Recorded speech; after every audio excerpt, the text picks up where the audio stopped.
was ending, it'd be over right.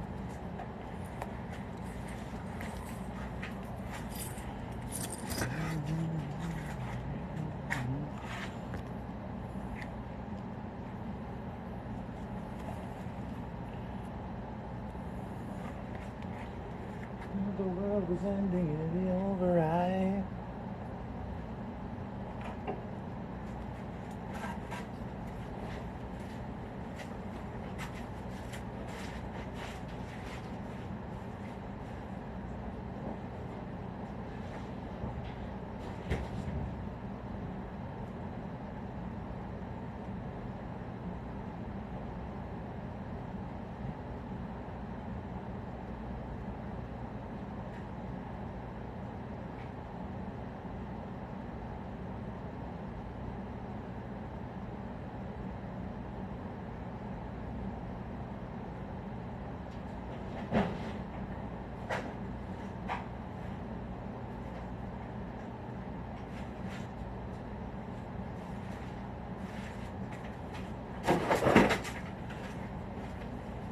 Was ending, it'd be over right. Anybody in here yet? What's up, Hope? Waiting for some people to get in. Super excited to get this thing open. Maybe we'll get some tunes on the old Kato.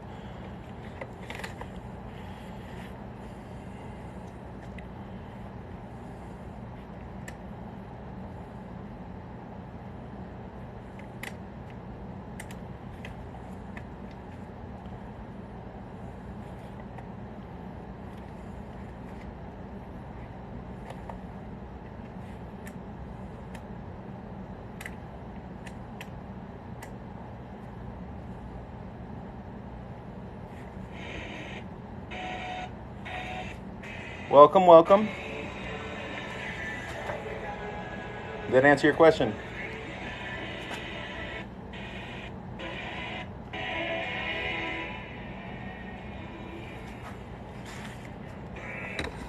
Oops.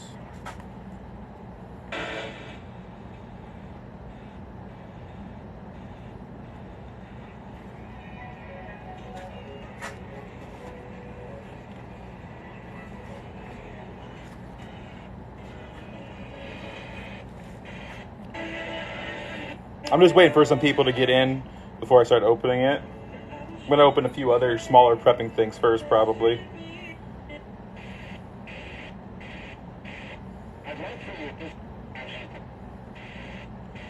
Welcome, welcome.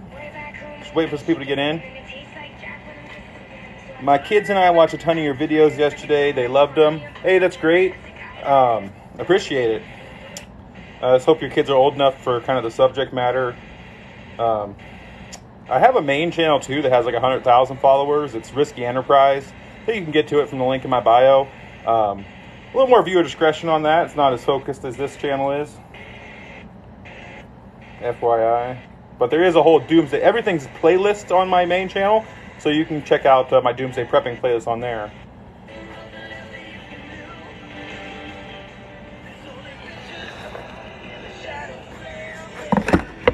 How's the volume, guys? Is the music too loud?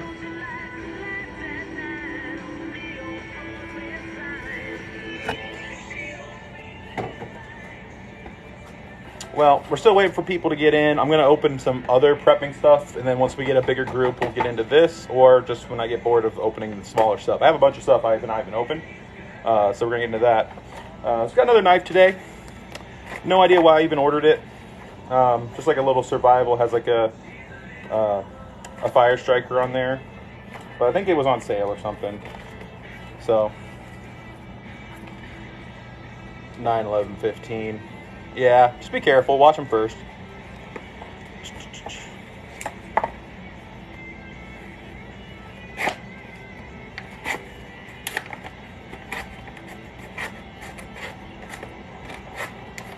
Yeah, we're going to open up a few smaller things. I'm going to show you guys some stuff, and once we get a bigger group in here, we'll get to opening the actual generator, which, on that note, you guys, hurry up. Like, I want to open. I'm excited.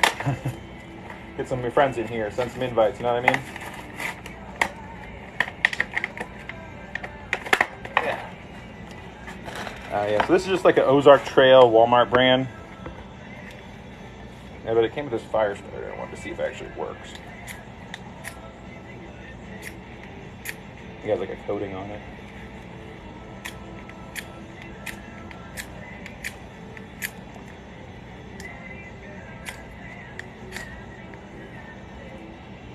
Or is this supposed to be some kind of sharp? Should be a fire starter.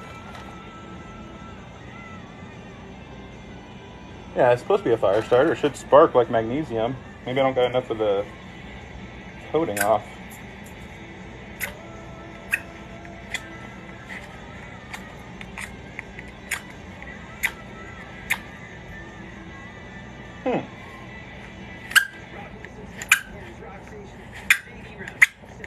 Well, Ozark Trail fire starting rod seems to not work. Am I going to invade Duncan? Maybe. Come at me.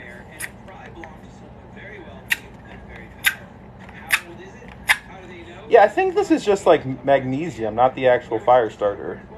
Like you're supposed to shave this off into a pile and then hit it with a spark.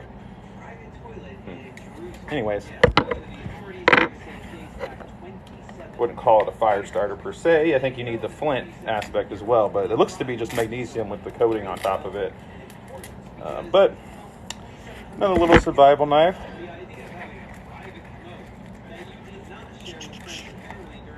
All right, we got 6 people. It's not really that many to get into this. Let me get some other stuff for you here. How did archaeologists know that the ancient toilet in Jerusalem was in fact a toilet? What do we got here?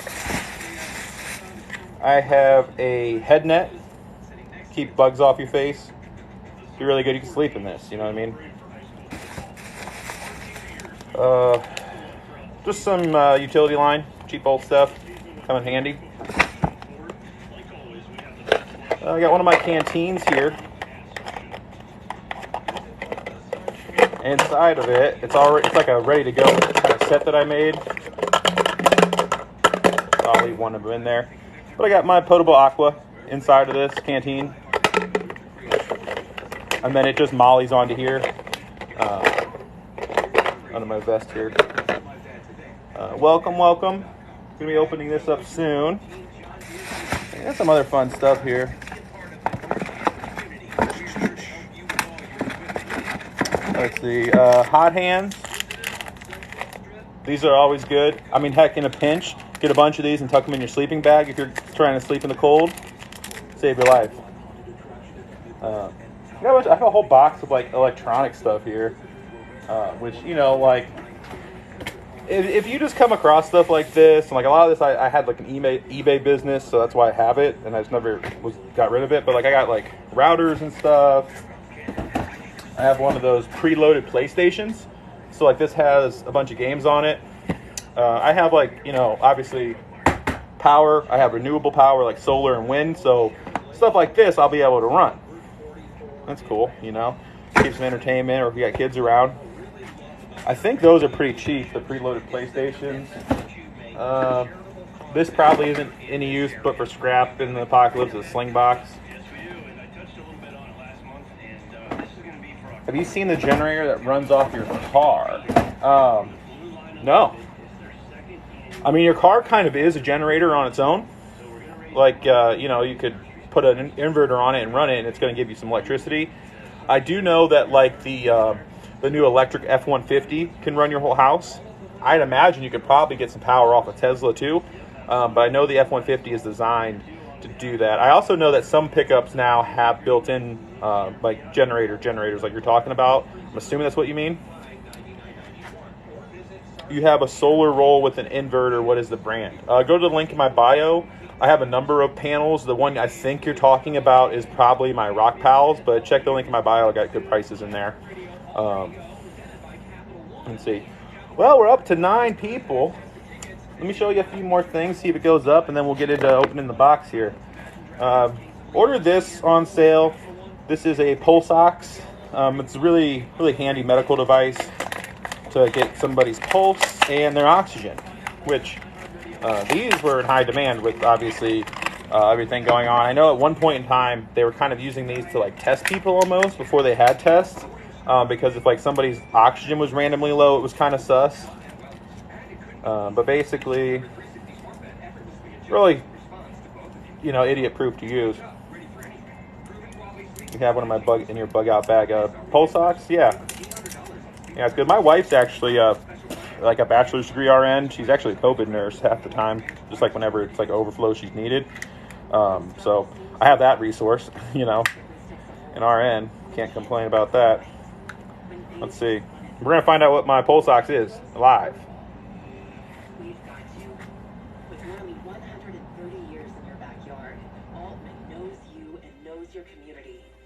98 and 101 beats. Oh, 98 beats per minute now. It's gone down. Calm down a little bit.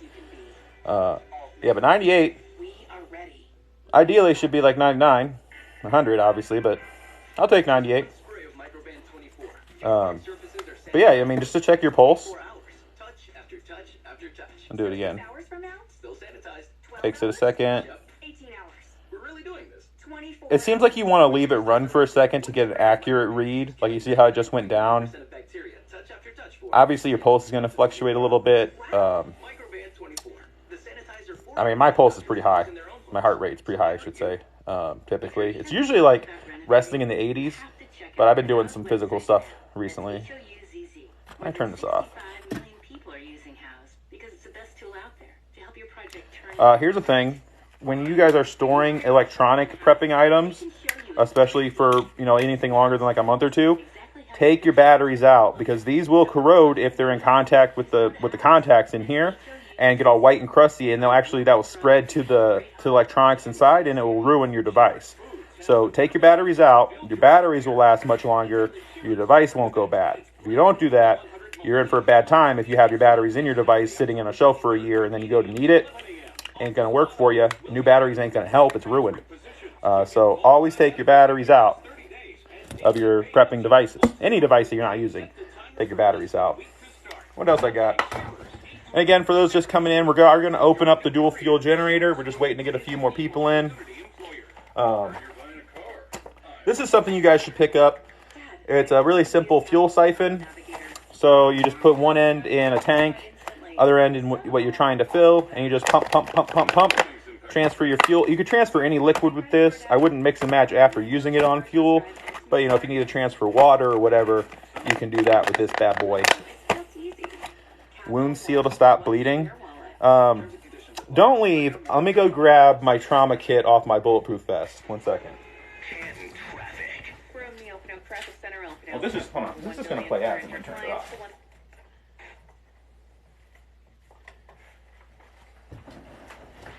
One second. Just going to get my trauma kit.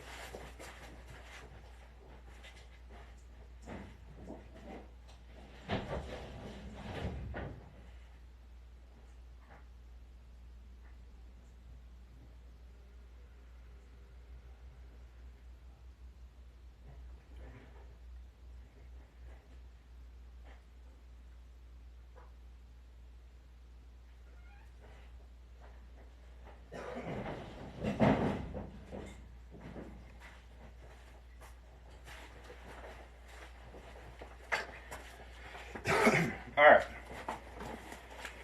This is my other part of my rig, my other kit. I might use both. I might use one or the other. This is my plate carrier. I took the plates out. I do have 3+, which should be like up to 45 or so. Which actually, I had to make it so you can't really see it, but 1911 over there. But anyways, so this is kind of a rig I'm working on, kind of building out and designing. So I have my trauma kit, which we'll get into here in a minute, and I'll show you what's in there. Everything in here, by the way, is in the link in my bio. Some really like niche stuff that you might not know for like what the military uses. We'll get into that in a minute. But so this is my plate carrier. I do have, it's all Molly.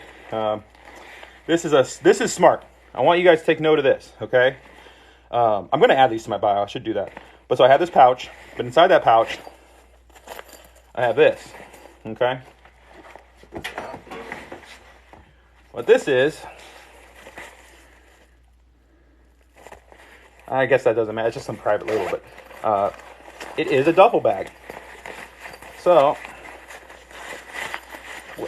I'm going to regret this. I'm going to have to put it back in. But it folds up into that pouch. And then if you're out scavenging or whatever, and you need a duffel bag to take something back, boom, right out of the vest. Compact. Highly recommend you have a few of these, honestly, just to have something quick. You can use like a garbage bag kind of for the same purpose, but this is good. Also, the reason I have this is because I practice the gray man technique as far as like, I guess, hiding in plain sight is a way to look at it. So you don't want to go around dressed like this unless there's a damn good reason, because this makes you a target. But you might need this stuff tactically depending on what's going on strategically. So you keep this with your rig.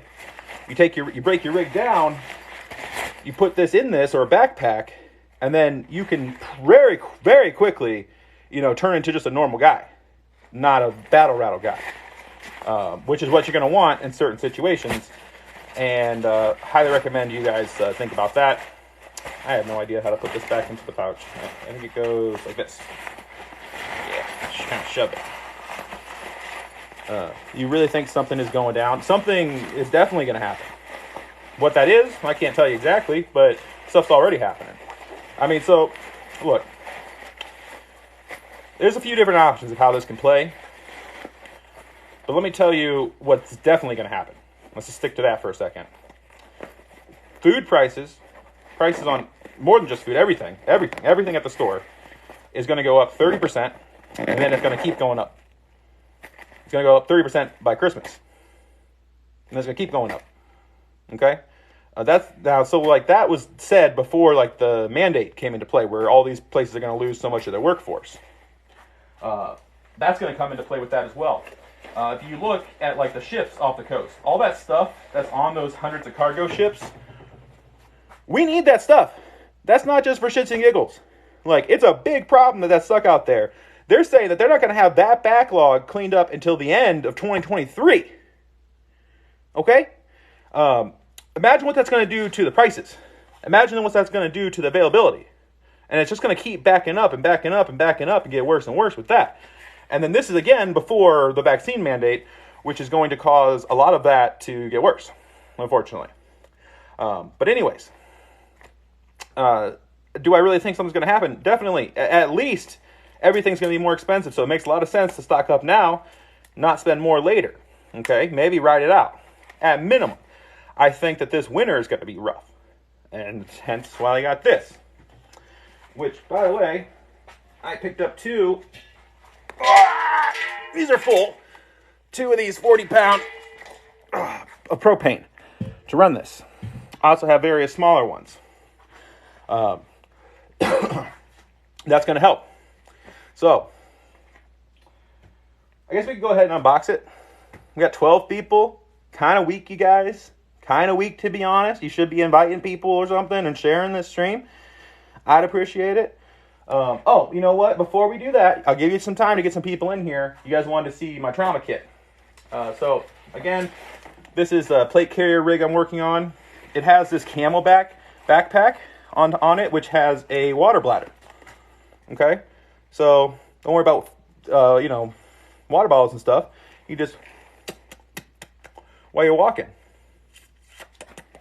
But yeah, so this is my plate carrier. I already showed you some of that stuff. Got the holder there. Behind the magazine pouch, there is this is kind of tucked away hidden. I also have a drop leg holster over there. So that would be like my primary side. And then I'd have this little hidden one behind the magazine pouch. Also kind of, if something were to hit you there, like the plate carrier stops. I don't know if you can see. The plate carrier stops before my belly because I'm a fat ass. So having magazines, all this other stuff, having whatever that goes in this holster, that's just something else to help a little bit protection, worst case. So let me get this trauma kit. I really don't want to take this out of the molly, but I'll do it for you. Okay? I'll do it for you guys.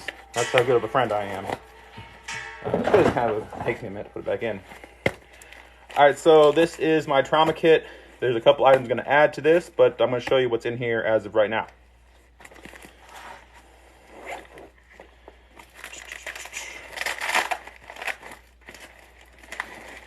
Okay, so compression bandage.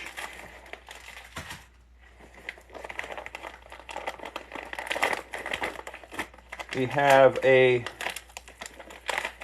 trauma wound dressing, GSW, and it does have some instructions on the back.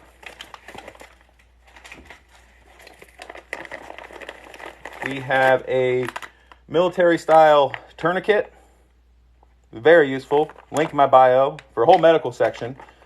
Get these. Get these. They're not that expensive. Tourniquet. It also has instructions. This is a flexible splint. I have it kind of taped so it fits in the pouch, but padded aluminum splint. Again, obvious. There's instructions on it. Because, if you're in the field and you get an injury, you need to be able to keep moving, and that splint's going to help you do that. Scissors. Cut clothes away if needed. There's another smaller pair of scissors in here. There's some random stuff, some gloves, some sterile gauze pad. I think there's probably some alcohol wipes in here. There's some tweezers, splinters and stuff. I think I have some Israeli bandages that I meant to put in here too. There's a couple more things in here. Here, wound seal. And I have way more of all these supplies. Just this is my tiniest little vest mounted trauma kit. But I have a lot of medical supplies as well. But yeah, so that is the trauma kit. You're a fellow prepped and you would love to ask some questions. Ask away, buddy. I'm here. That's what I'm here for, I'm also here for gifts. But I'm here to answer questions.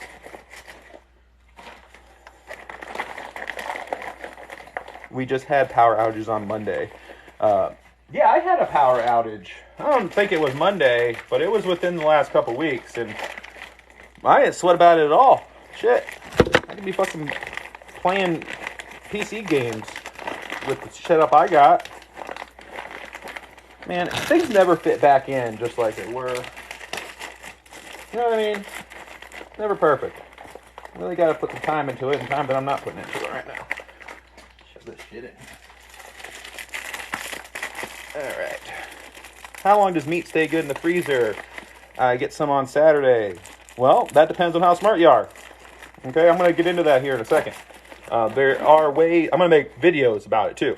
But I'll tell you in the stream.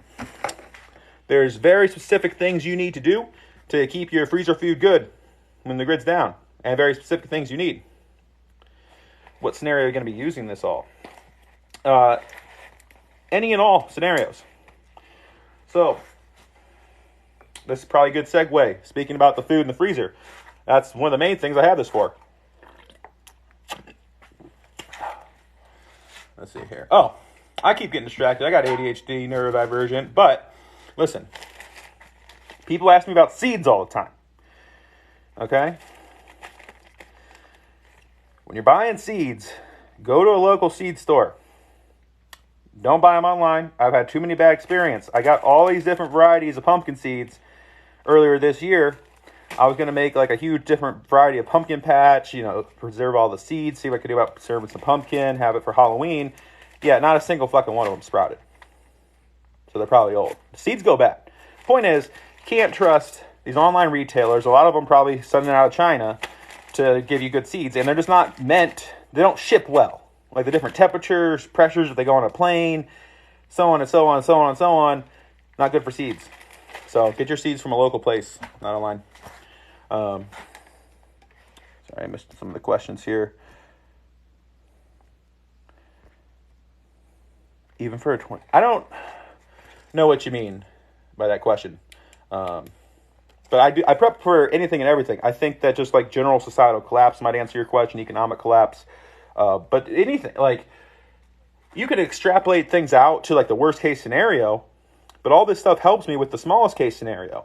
It helps me with the pricing going up 30 to 100% in the next few months because I already have stuff. I can choose to not pay more during that time period because I can live off this stuff if I so choose. That's just an example. If it's a power outage for a day or for a week, I'm good. It doesn't have to be power's out forever. I'm good either way. Not hating, but I swear I got to add. I mean, that's fine, dude. But let's get into the generator.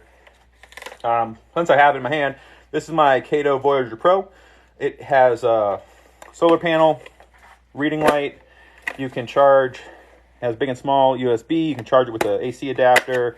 You can put batteries in it. You can also put rechargeable batteries in it and then recharge it with a hand crank or with the solar. And it has a built-in battery pack. It picks up FM, AM, and shortwave radio. Has multiple lights on it, alarms, a million different settings. It's like $60. Link in my bio. It's an emergency radio. You can charge all your devices and stuff too. Recommend. There are some bad reviews on it, but I think people are just being snotty because it is $60. It's a great brand. Kato's a good brand, but Kato makes higher end stuff too. This is their more affordable one, so it got worse reviews. But I had no problems.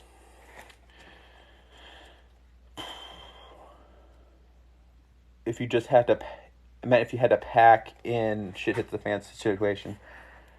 So if I'm bugging out, I mean, there would be like a bug out bag situation, but preferably I would have my truck.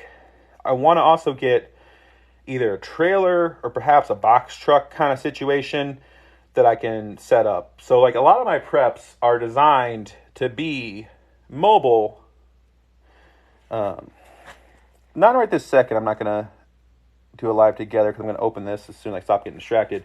But if I have to be mobile, I can be. So like, you know, like my water is like, I don't have 55-gallon drums of water. I have 7 gallons and I have 1 gallon and I have like whatever normal 20-ounce bottles. I can throw those cases into my truck or into whatever I have. I can, generators, that's portable. Fuel for my generators, portable. So I can take all my stuff. All my food is in plastic totes. Throw those in the truck fairly easily. Already protected from the weather. They're in buckets, protected from the weather. And, just put a tarp over stuff too. I'd like to have a box truck so it's not like out in the open instead of my pickup truck or, worst case, even a trailer. But if my truck's working, that's the plan. If my truck doesn't work, if it's like an EMP, probably not going to leave. This is my Alamo. Okay, the bunker will stand. But yeah, I mean, if you are on foot with a bag, you do want to pack as little as possible. The way I look at it is, I'm bad at it. Like, I always overpack. Like, even on vacation, even in my bug out bag. But the way I look at it is, instead of just not having it, put what you think you need, trying to be as light as you can, knowing that you're probably still heavier than you want to be, and then ditch stuff as you go. If you can't take it, ditch some of it. You can't take it, ditch some of it, because then at least you have the chance to use it if you need it until you can't do it anymore. That's my recommendation for plug out bags. But let's get this open. That's what you guys are here for, right? The Duel Fuel Generator. Blah. So, there's a link in my bio for one of these Duel Fuel Generators. What that means is that it runs off of gasoline as well as propane. Okay? That's the key. Alright? One in my bio is nicer than this one. It is a different brand. It's Westinghouse. They are a very old company. Been doing this for a long time. This one I got a special deal on. So it's like $100 cheaper than that one. But the one in my bio is nicer than this. So if I couldn't have gotten this deal, I would have gone with that. So check that out. It's like 400 some bucks for a dual fuel generator. This is 400 watts. I think that one's at least that, if not more.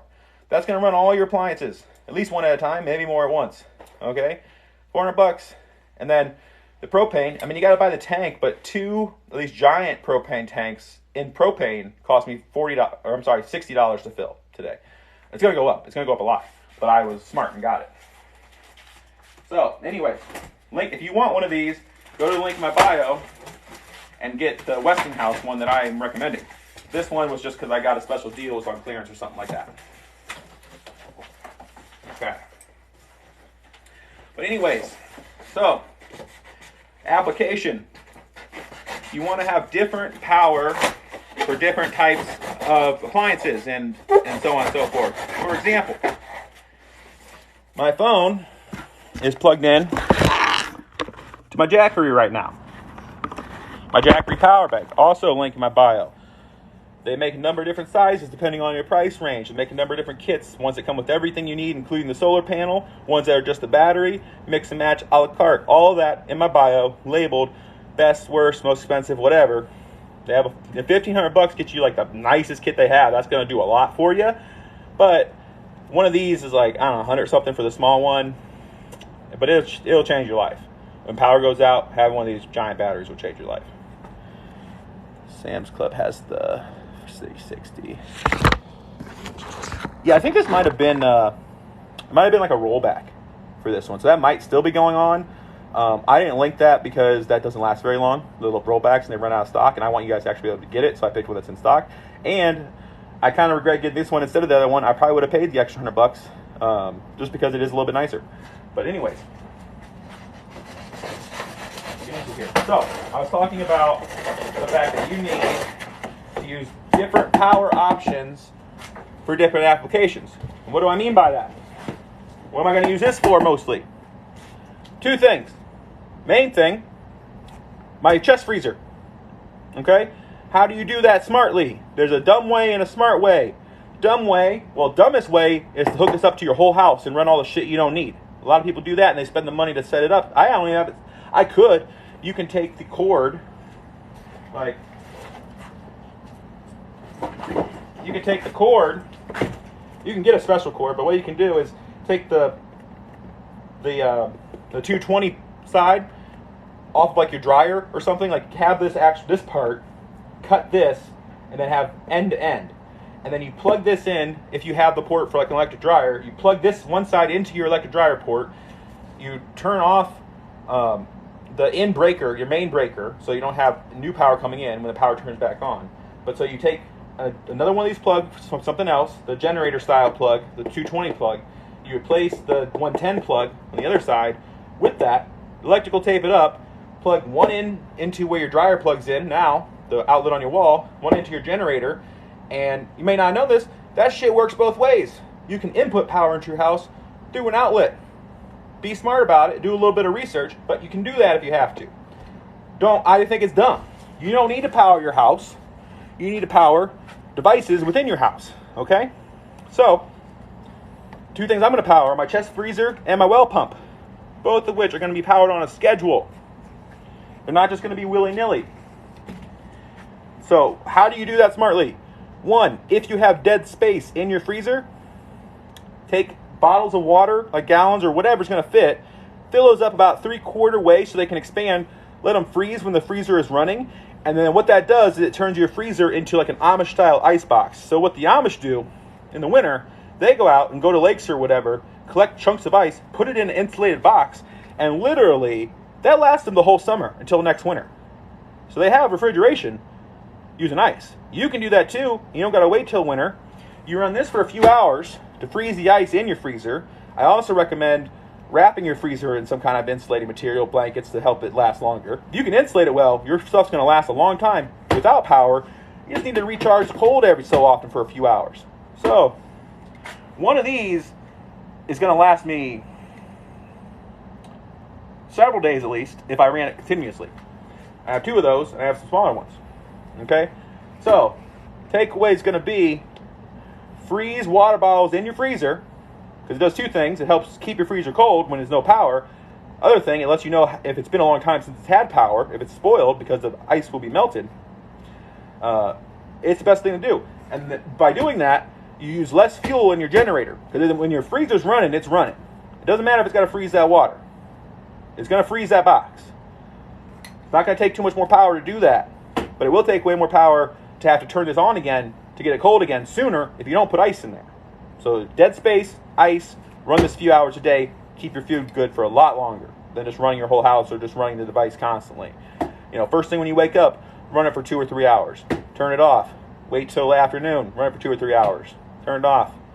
You know, you'll figure this out. Like, you'll check see if your ice is melted in your bottles and see if you when you need to turn it back on, figure out your schedule. But you could get away with, twice a day running it for a few hours and save a ton of fuel that way and keep your food good. Second thing, same thing with the well pump. Hook this up to the well pump, run it until I fill everything I need to fill with water, turn it off. Repeat when I need more water. and I have enough water storage, like containers, for several months.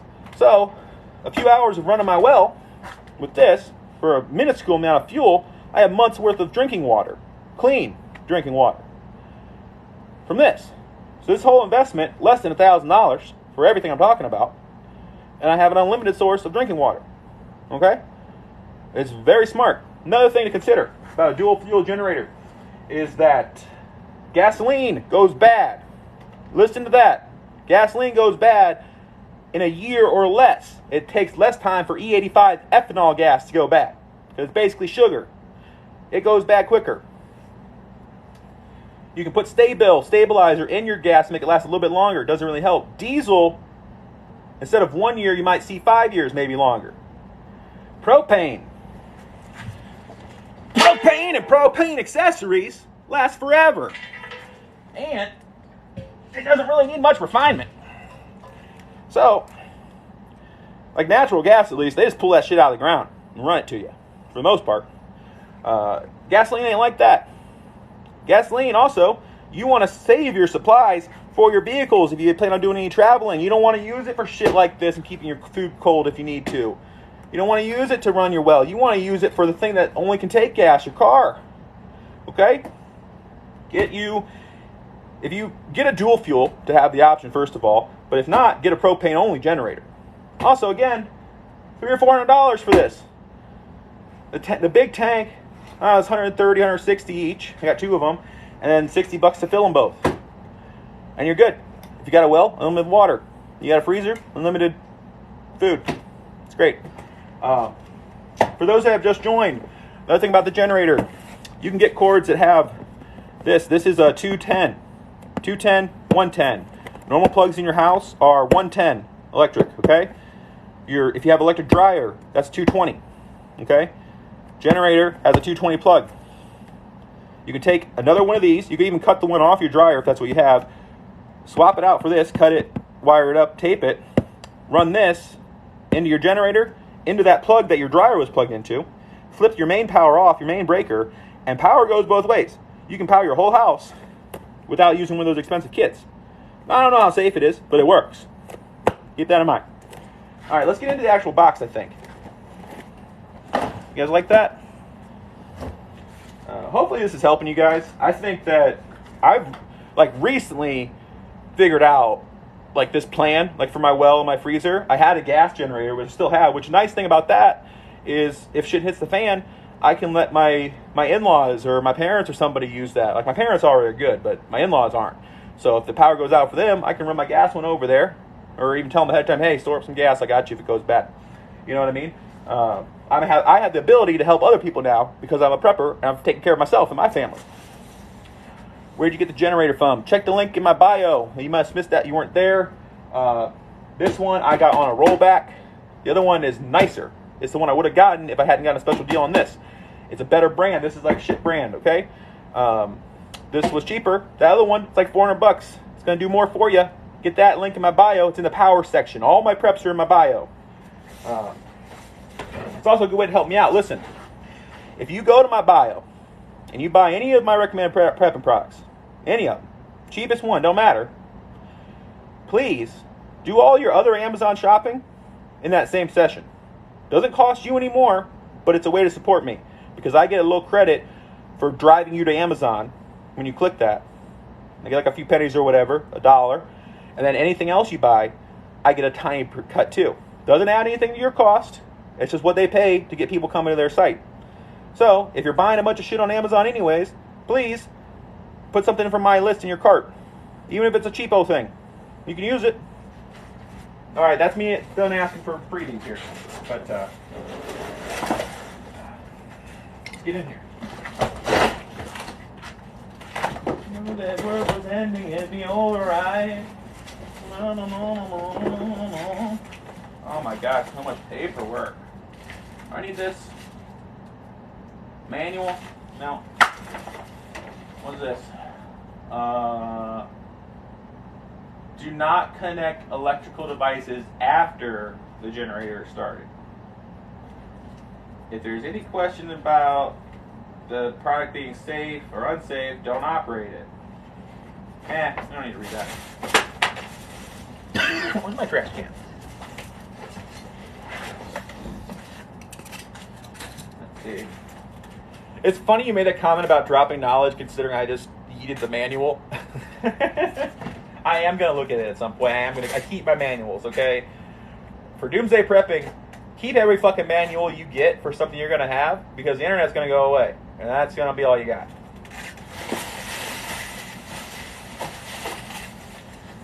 But for now, for what we're doing right now, I'm not going to bother reading that on the screen.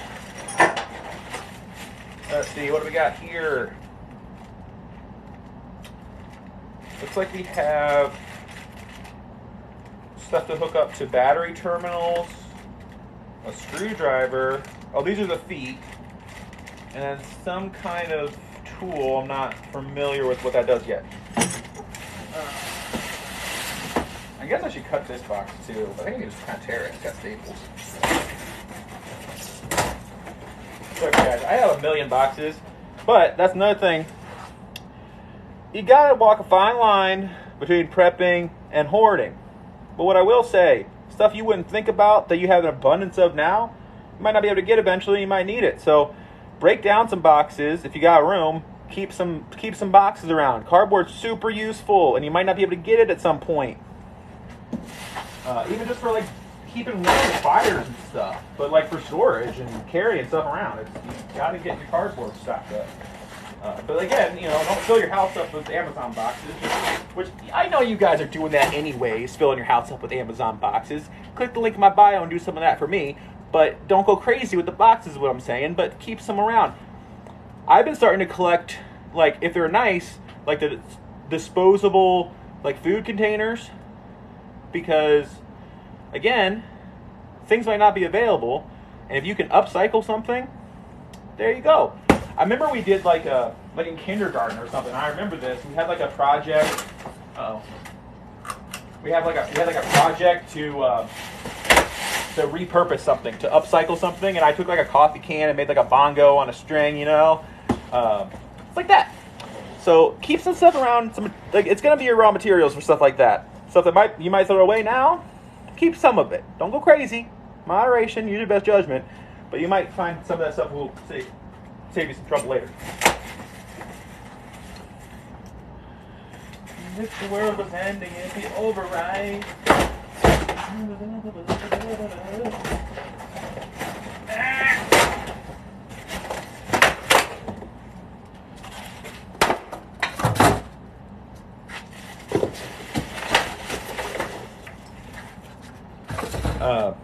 Another thing for the people that have joined since, I showed this earlier.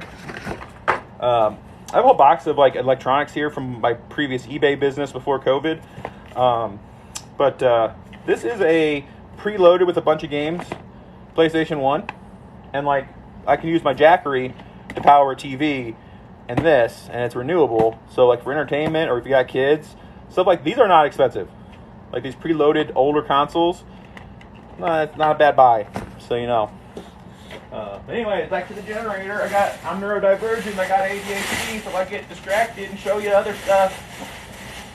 I need to get this box out of here.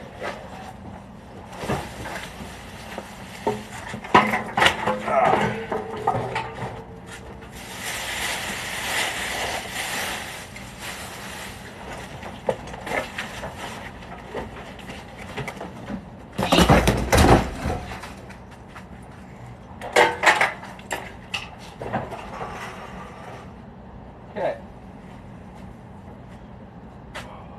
I think I have room on the table for the propane tank as well. But if you're just now joining, let me grab my accessories.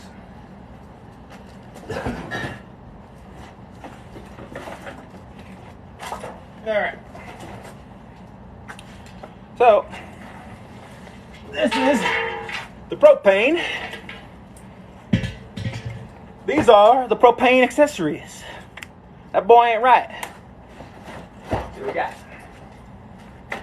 This is a universal appliance hookup kit. So I have a flexible hose. I have a number of propane adapters so I can make sure my propane's getting to the device it needs to. I also have a shutoff valve. Super key depending on what you're doing with this. Pick this up. Propane accessories time. we have a 12-foot hose assembly. Actually, as you can see, there's a Mr. Buddy heater on there. Those are going up in price pretty high. Pick one of those up. Best price I found right now is Lowe's. They don't pay me. Amazon's higher, so it's not in my link in my bio. I'm trying to take care of you guys. Get it at Lowe's. But yeah, Lowe's has Mr. Buddy heaters for $79 that run off propane. They're safe to use inside. If the Amazon thing changes and it is cheaper, I will put that in my bio. But like I said, I try to take care of you guys. Cheaper at Lowe's, get it there. But yeah, so this is like extension cord. If I need it for safety too, if you want to have your propane one place, your generator somewhere else, you want to have that kind of flexibility.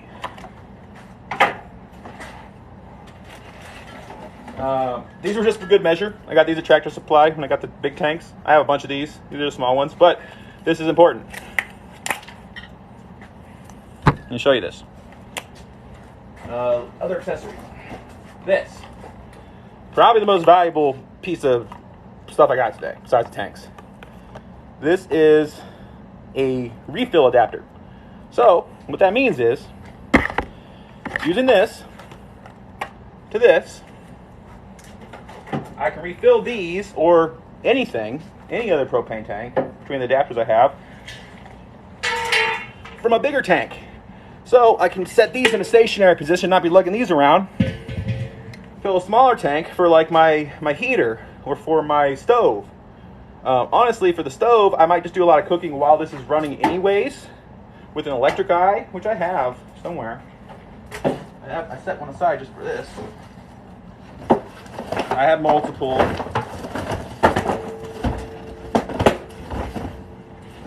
What do I do with it?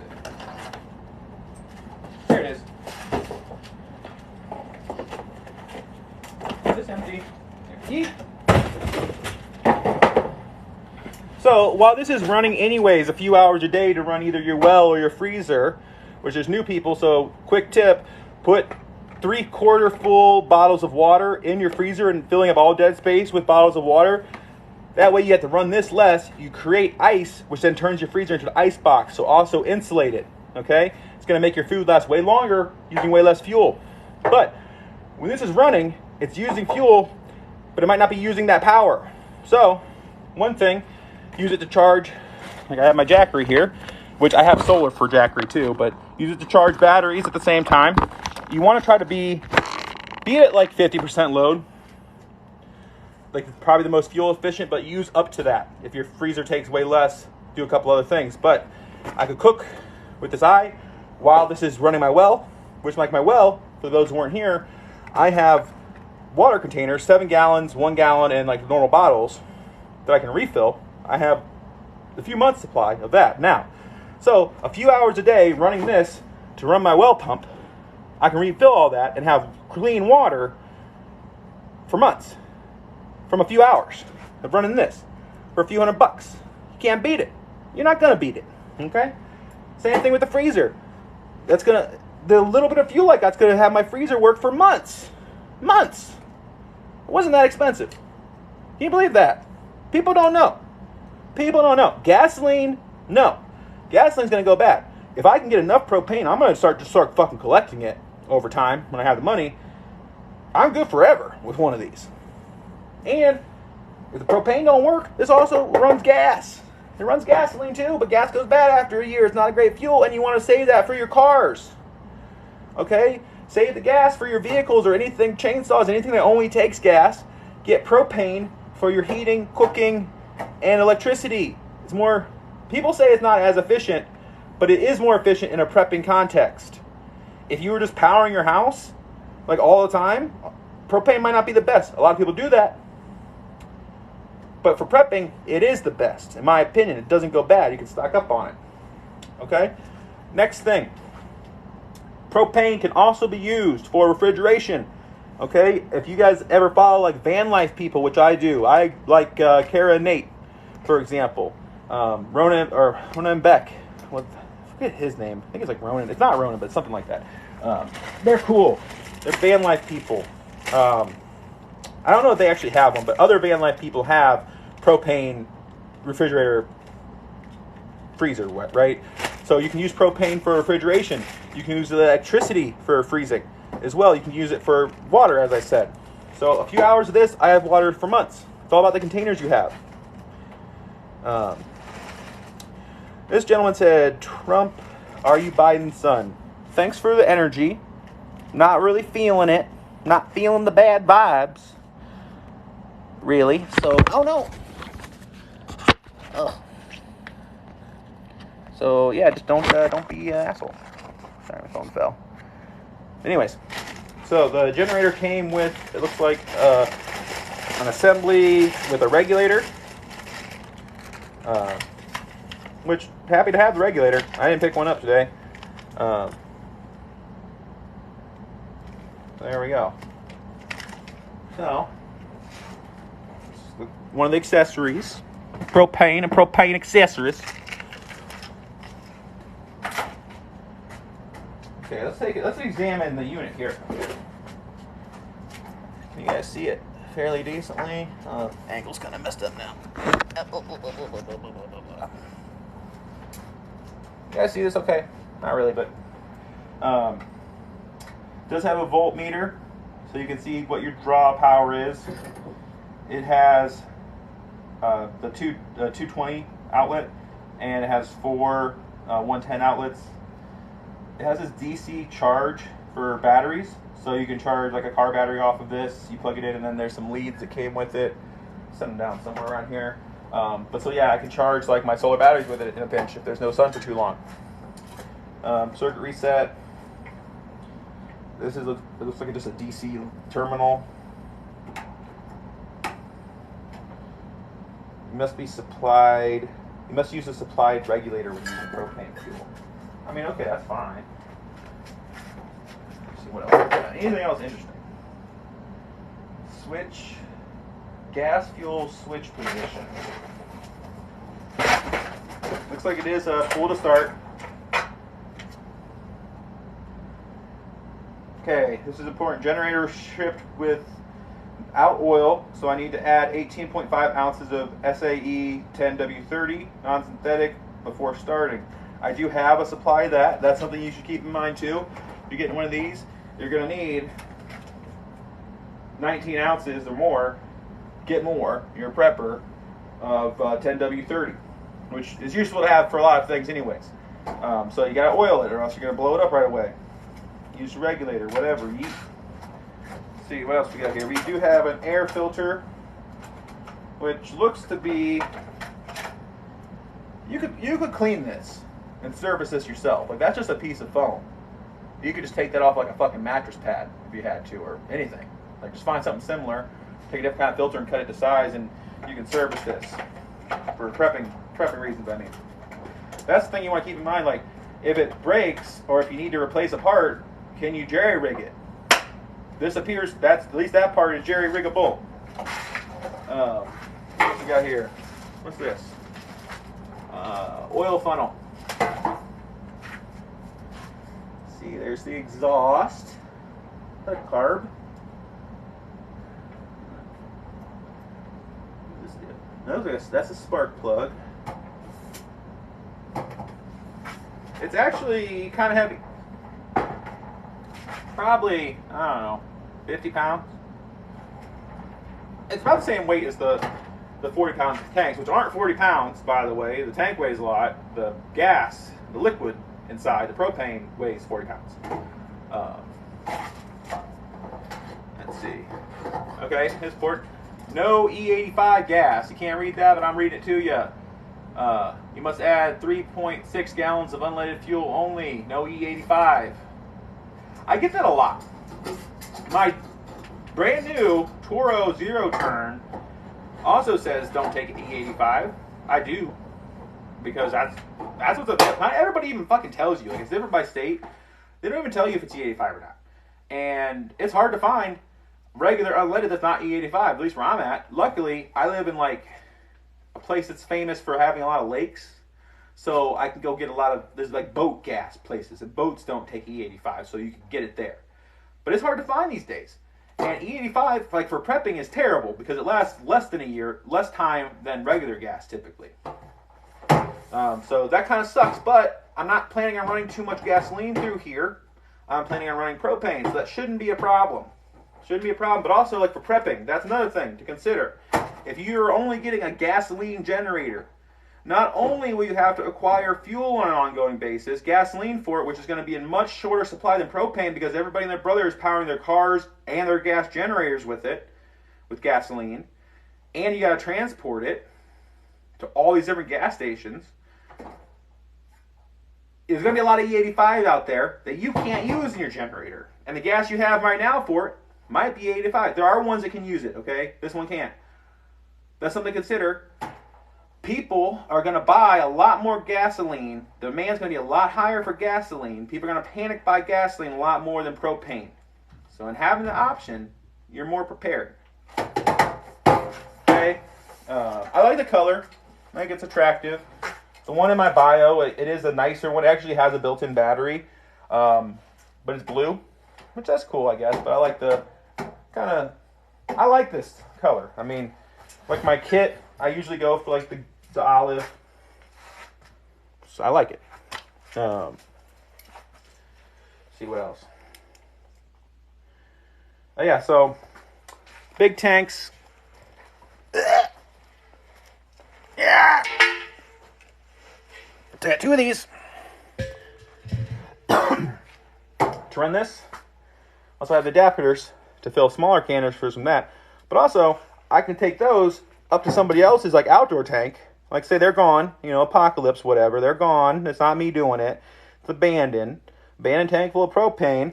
I take my refill adapter or any of my other adapters and a hose, and I just go to their big tank and top off mine and go on with my day. You know what I mean? So that's another thing. Propane never goes bad. 10 years after the collapse, you can come across somebody's 100-gallon propane tank or whatever, fill up, and it's going to work. Gasoline ain't going to work. Gasoline's stupid for prepping for electricity. Don't do that. Get the dual fuel. The one in my bio is $400. $400. The big tank. I think it's 130, 160, depending on where you get it. The propane itself for 2 of these big tanks, 80 pounds of propane altogether, $60 today. It's going to go up. Get it soon. But today, it was $60. Also, I had to go like 5 places to even fucking find it, but I did it because I get things done. We get things done over here. Hit that follow button, by the way, if you haven't. Get that done for me. Anyways, 10 years, 20 years after the collapse, you find one of these propane tanks, they're everywhere. Rural people run their houses off this. If they die from whatever disaster happens, you come across it 20 years later, you're filling your bad boy up, you're getting electricity. Okay? Seems like a lot of people are shuffling in and out, so I'll tell you a little bit more about how to use your propane generator once you have one. Because there's a very dumb way to use generators, and there's a very smart way to use generators. Somebody asked, why the helmet?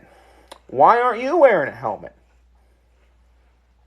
Because when people are scrolling through, they kind of get the general idea about me just from looking. Doomsday prepping. It's interesting. That's the answer. Also, doesn't hurt to get used to wearing some of this stuff. This is Kevlar. This is my Italian. I have several different nationality surplus gear. This is Italian. Vent the generator. Well, it's not going to stay here. You know what I mean?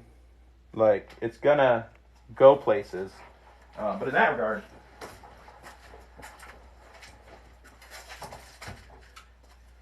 I have like a designated area for when this is going to be running, which is like, it's on like it's a deck, but like it has roof and like openish walls, and it's like not like visible to other places, so that's good.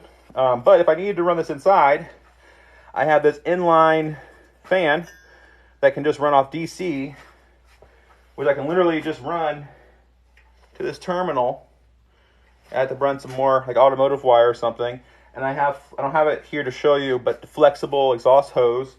So set this up to suck, just as, you don't really need that, but extra precaution running off the generator when it's running to suck all the exhaust outside through an exhaust hose. So that is an option as well. You should get a few of these. If you're like setting some stuff up for prepping, having these little DC ventilator devices that are not expensive, it really be helpful. Even for stuff like if you need to move heat around your house, you can do it with this. Like put this in front of your Mr. Buddy heater, and it's going to circulate that heat through your shelter. You just got to have some DC power, so you can hook this right up to the battery, I think, and it should work. Yeah. Anyways, I'm neurodivergent, ADHD, I get distracted. There's a smart way and a dumb way to use a generator. First, dumbest thing you can do is to only have a gas generator, gasoline. Smartest thing you can do is have a propane generator. Also have solar. Use those for different appliances and devices, depending on how big your renewable setup is. But for this, 2 things I'm going to use this for when the power's down. Number 1, my freezer. Number 2, my well. You don't just plug and play. You gotta be smart. You gotta make your resources last. Okay? So what you need to do, assuming you have dead space, your freezer's not full to the brim. Take empty gallons of water, empty whatever kind of vessel for water, leave some room for it to expand, put it in your dead space in your freezer. Do this now when you have power, preferably, but even if you don't, then run your freezer for a few hours till that water freezes. Kick this off. Wrap your freezer in blankets or any kind of insulation you have. The ice is going to work like an Amish ice box. They go out, they gather ice in the winter, put it in an insulated box, and they have a freezer for refrigerator all year, all summer, from the winter ice. You can do that with this a few hours a day yourself, and then wait for that ice to start melting. Like you can visually see, like, oh, it's starting to melt, I better freeze it again, instead of just having to guess with your food if it's cold enough. You can use the ice for that too. But the ice is going to stretch the time you need before you have to put power on it again. Some people are stupid. Most people are stupid with this stuff. They'll pay the money, get the hookup to their house, which, by the way, you don't need that kit. You can do it with, you can jerry-rig it. But they'll power their whole house, waste a ton of power, and just leave it on until the fuel runs out like things are normal. Don't be that person. Don't be them. Okay? A few hours a day. Device by device. Okay? Maybe do a couple of different things at once. You're running your freezer. Okay? You want to do some cooking. Plug in your electric eye while you're running your freezer. Do your cooking. You know what I mean? Multitask, because if you're running this, you're going to have some surplus power that's going to get wasted if you don't use it. You know what I mean? So multitask. Depending on the voltage, you can do your well and your freezer at the same time. Work that out. See if it works. It's going to be better that way. You want to have this running as little as possible to get the job done. Second thing, with the well. Not everybody has a well. Okay? You might be able to find one near you that's abandoned that you could power. A lot of wells take like 300 watts of power. This will do that no problem. I can run my well a few hours. Right now, my water storage, I have 7-gallon containers. Link in my bio, by the way. I have gallon containers. I have water bottles. All of those and more vessels I can fill just during the few hours that my well's running, and then have literally months worth of water from a few hours of fuel costs once. Okay? So if all I was doing with water, I could have drinking water from this setup for years. Okay? Less than $1,000 invested. Years. Okay? Freezer, at least months. Depending on how much propane I have 80 pounds plus. Okay? Depending on if it's winter or not. If it's winter, you don't need to do that. If it's winter, I'm going to put my freezer a place where it's cold. Whether that be my garage or whatever. Maybe even hide it and insulate it really well. And I have the ice inside of it too. You can also take ice from outside and put it in if you want to keep it inside. You don't need it, right? So in the winter, you don't need to keep your food cold with it as much. Some days you might. But if you do it right, if you use the ice method I'm talking about, if there's a warm couple days in the winter, that's fine. You can still get by with just the ice. You know what I mean? You don't have to kick it on. But in the winter, you're going to use your propane for heat somewhat. You know? So you're going to be able to divert it. But anyways, months at a time. I wouldn't be surprised if I could keep it going for up to a year, depending on like when winter hits and how cold it was, and I keep food that going. But I probably would eat the food by then, you know. I have That's the other point I want to make, okay? When shit hits the fan. Like when you know, and you have your prep food, don't eat your prep food right away, okay? That should go without saying. 100% of what you eat in those first few days should be from your refrigerator or your freezer. 100%. Anything that's shelf stable, don't fucking eat it those few days. I'm serious. Like, don't eat it. Keep that shelf stable stuff for when the other stuff goes bad. Especially if you don't have this to keep it good. Frozen food, actually refrigerated food the first day, then freezer food once the refrigerator starts to go bad, then shelf stable. That's the order of operations. Love what you're doing, man. Keep the people informed. Thank you. I appreciate your kind words. I made some videos about this today, so if you've seen those, I'm sorry. But here's my point. The more prepared we as a community can get our community to be, to get individuals within to be, for what's coming, the better off we all are. You understand? Like, panic buying is a myth. Like, being able to do anything about it is a myth, I should say. Don't ever waste your time trying to convince people not to panic buy, because they're going to do it because it's smart. Because people are going to do it anyways. It's human nature. If you don't do it, after that's done, guess who doesn't have anything? You. Panic buying isn't a real thing. I mean, it's not a real thing to worry about, I should say, because you can't do anything about it. And it's smart, because if you don't participate, you're boned. You know what I mean? But anyways, that was a tangent. My point is, the more prepared through my content and my friends on here's content and other preppers I can get people to be, the better off we all are. Because the more prepared, the more people are, the less strain there is on the system when a disaster does happen. Does that make sense? The more prepared people are, the less FEMA has to do for them. The less the government has to do for them. The less the people starve, the less people loot. More prepared people, less looters, less death. It's all around a good thing to encourage. The U.S. government encouraged people to prep too. Like, people like to act like they don't like preppers, and to a certain degree they don't. Like, the judicial system doesn't. However, the government has ready.gov, which is like a prepping website. It's not like all out, but like they want you to prep because then they don't have to put as much money into FEMA when disasters happen. It makes sense. But the point is that the more prepared you can get everybody else to be, the better you are, because it might help save our whole fucking society. How do you prepare for long-term survival? We're talking about it, buddy. Shit. I don't know if you were here. Were you here when I was talking about how to do your freezer and well? Get water? I'm going to tell you anyways. Smart way and dumb way. Okay? Smart way and dumb way to do this. First thing, don't get a gasoline generator. Get either a dual fuel, which runs gasoline and propane, or solely a propane generator. Gasoline-only generators are stupid for prepping. You know why? You know why gasoline's dumb? Because you need gasoline for your car, and so does everybody else. Considering it's like an EMP and cars don't work. Gasoline is one of the number one things to get panic bought. It's one of the first things to run out in an emergency. It's one of the longest things to really get back in any quantity. You don't want to spend all that time waiting in a line, too, just to not get gas. Okay? Gasoline goes bad after a year. All right? Call me Hank Hill if you want. But that boy ain't right, gasoline. Okay? Propane, for prepping, is your best friend. Propane never goes bad. 20 years later, you find a propane tank, you hook it up, it's going to give you power. Gasoline's just going to be like a jelly. It's going to be gross. Don't eat it. Anyways, smart way and a dumb way.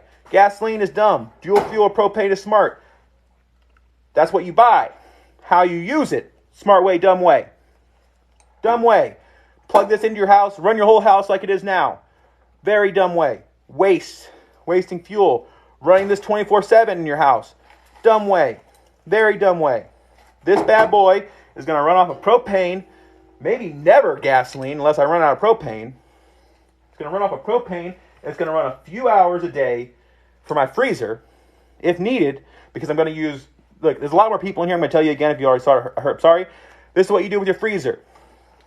You put all the dead space where there's no food in your freezer, you put water bottles. Leave some room so they can expand when they freeze. That's going to create blocks of ice in your freezer. That's what the Amish do to keep their food cold. In the winter, they gather up a ton of ice blocks from water, like whatever, lakes, and then they put those in an insulated box. They put their food in that box, and it lasts them the whole year until the next winter when they do it again. You can do that with electricity. If you got like a chest freezer or any kind of freezer, if you got empty space at all, put that water in there. That water does two things for you. It keeps it cold without electricity, without wasting your fuel, which is limited. Second thing it does, it helps you monitor if the food's good or not. If your water's melted, it might be bad. If it's not melted, it's almost certainly still good. Check it. That's going to tell you when to use this. When that water starts to melt past a certain amount, you're going to know time to cool it back off again. That might be once a day. That might be once every other day. It's going to be up to you, the size of your device, how much water you have in there, how much food you have in there, how much air you have in there. You're going to be able to figure that out with the water bottles, okay? Yeah, I'm wearing a helmet. Where's your helmet, nerd? Get with it. Anyways, I get distracted. I have ADHD. I'm neurodivergent. Get over it. What was I talking about? The freezer. So the ice blocks will help you stretch your fuel months longer than if you just ran it. If you just ran your freezer like you do now, you'll be out of fuel within a couple days, depending on how much you have, obviously. With that same amount of fuel, if you do what I'm telling you the smart way with the ice blocks and the wrapping it with blankets and stuff, you could be good for months and months with adequate freezing, which you're going to run out of like frozen food, which for the new people joining, by the way, when shit hits the fan, now this is important, kids, when shit hits the fan, do not eat a single calorie of your shelf-stable prepping food right away. Okay? You do this. You eat food from your fridge first. That's going to go bad first. Don't even run your fridge. If you have like a separate freezer, don't even worry about it. Just eat what you can out of there. Put what you can that will keep into your freezer if you have room, and eat out of there until it starts to go bad. Then start eating out of your freezer. If you don't have this, especially. But even if you do, eat out of your fridge and freezer first. Shelf-stable foods dead last. It doesn't make any sense. Don't be making pasta the first day of the apocalypse. Don't do it. Unless it's leftovers. It don't make any sense. Is your bunker noticeable to the public? Not at all. Not at all. It's designed, you're going to walk right by it and not know it's there. It's also designed, if you have a heat-seeking infrared, you see through walls and stuff, you ain't going to know it's there either. I got EMP shielding, which happens to also block that. Okay? If you see my videos, that's what all the silver shit is everywhere when I'm in the bunker. Okay? This is not my bunker. This is my basement. I wanted a little bit more space for this. Anyways, I touched on the freezer. So if you didn't hear the part about how to be smart with running this in your freezer, because there's a very dumb way that you're going to do first if you don't know, stick around. I'll come back around to it once some people cycle through. Stick around. I'll tell you about that. We're going to move on to the well. Not all of you have a well. I know that. If you have a choice, buy a home with a well. It's smarter for a million reasons. But anyways, this is what you do. Again, you don't just plug this shit into your house and let your whole house run. No, you run this directly to your well pump. Okay? You run your well a few hours a day after all your prepping stored water is gone. Okay? Invest in 7-gallon water containers. I don't recommend 55-gallon drums. You know why? Because they're not easily portable. I can grab my 7 gallons. I can make a couple trips in my vehicle. You know, I can't do that with a 55-gallon drum. I need a pallet jack. It's more expensive. It's less useful. Okay? You can have 27-gallon containers or a couple 55 gallons. Those 7 gallons are more useful. Okay? In my bio, they're stackable ones. Get those. But the point is, the more water storage vessels that you have, the less fuel you have to waste running your well pump. Does that make sense? I have enough water for a few months for my family unit. Once that is depleted, the bunker's water is depleted, I will then take this. I will take those containers to a tap. I will take my generator to my well. I will run my well pump for a few hours and refill all those containers, giving me a brand new, perfectly clean, safe to drink water supply for another set of several months. For, honestly, not much more fuel than what's in here. Okay, probably less than that even. And I have 2 of these. I have more of those. So, a few hours a day, if you have a well, and a propane, I'll come back to that again too, I'll circle back around for those who weren't here, a propane generator, or a dual fuel that can run propane, a few hours a day, tiny bit of propane, you have months worth of water. If you make the right investments now, which would be the containers. You gotta have this stuff to run it, but the containers are what you're gonna need to make that time period last. Let's add some comments here, let's see. How do you make sure you're stocked up on water doesn't expire? Well, excuse me. There's a number of things you can do for keeping water good for long term. First thing, water doesn't really go bad if it's stored properly. It can. It's not going to have contaminants. If anything, it's going to have, it depends on your container. If you have used food grade plastic, caveat, used food grade plastic, which all the ones made for water typically are. But a few things you can do. It's only going to be biologics in your water. If it's clean to start with, the only contamination or going bad that can happen to it is biologics, or if you put it in a bad container, it can leach. So what does that mean? That means all you have to do is boil it before you drink it if you're concerned, which you probably don't need to be concerned. All right, you really don't. Water has an expiration date because that's the law, not because water requires it. That makes sense? Another thing, when you're filling these, fill them all the way to the very, very tippy top. Don't leave any air if you can help it in your container. Because air allows for microbe growth, unless it's anaerobic. If it needs oxygen, there we go. If it needs oxygen, deprive it of that. Another thing you can do to purify/stabilize water, this is a little more niche. Like you might want to research a little bit the exact amounts. You can take a very small drop amount of bleach, unscented. Don't use scented, you'll die. Pure bleach, a drop or 2 in your water. And again, don't just do this because you heard me say it. Research the exact amount for what you're trying to do as you're doing it, I'd recommend. But you can use that. It's basically like a chlorinated pool to a lesser degree. It keeps things from growing in there. You can use that. Another thing, if you don't want to boil it, you can't boil it, you don't have the bleach or whatever, I have potable aqua tabs, which I kind of like the way these taste. I'm a weirdo. They're like iodine. I don't even know, but I kind of like. It's almost sweet. Like it's not sweet. It's not sugar, but I kind of like it. It's weird. But anyway, so like if you're filling this canteen, for example, fill that up to the very brim and seal it tight, and it should be good. Keep it out of the heat. Keep it at a stable temperature. Gotcha. So that's how you store water. That's a way to purify water. If you're storing it, worst case, if you're concerned, just boil it. Just boil it on a fire. Use wood. Don't waste other fuels. But really, you should be good to go. You should be good to go if it was clean to start with and you stored it properly. Okay? Or you can use moss. Yeah, moss is a good point. You got to use the right kind of moss, so that's kind of wishy-washy as far as like if it's good advice to give, because like you have to like know what you're doing with some of this stuff. So some stuff I don't even give advice on, because if I tell you, if you don't know what you're doing, you're gonna do it wrong. But you can use moss.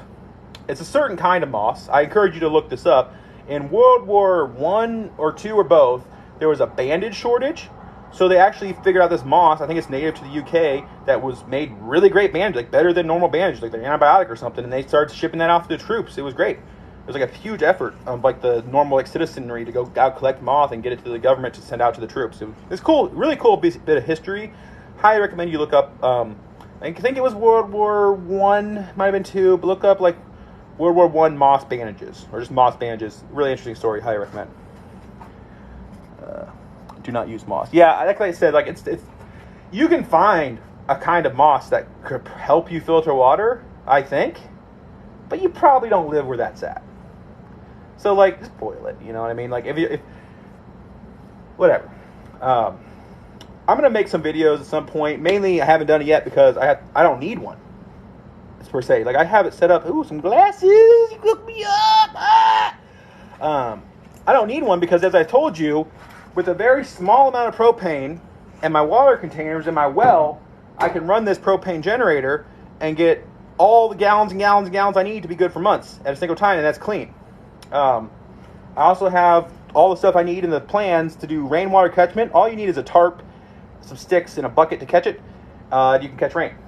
And then you'll use charcoal, activated charcoal, which I think it's baking. It's calcium chloride. You make charcoal at a fire. You mix in some calcium chloride with that, and then you have activated charcoal. Look up the recipe, print that out. But charcoal from a fire, burnt wood, ground up, mixed with calcium chloride, will make activated charcoal to make your water filters. Okay. Also, like Sam's Club has a 3-pack of Life Straws for like, I don't know, $15, $20. Those go hundreds of gallons, thousands of gallons. So those are good too. Anyways, smart way, dumb way, covered that. Not ash, charcoal. Correct. Not the ash, the charcoal. And the solid stuff. You can mix it with lemon juice to make activated charcoal too. I haven't heard that. It kind of makes sense. Honestly, you could even use, if you're just making like a filter, like a gravity filter with sand and blah, blah, blah, fabric, just throw some charcoal in there if you don't have the stuff to activate it. It ain't really going to hurt you. Life Straws aren't thousands of gallons. Where's that one? I had one that said 10,000 gallons. It wasn't a Life Straw. Might have been a Sawyer. I don't know where I put it. But regardless. Okay? If you have an Amazon card, you can get 0% APR on payments. That's cool.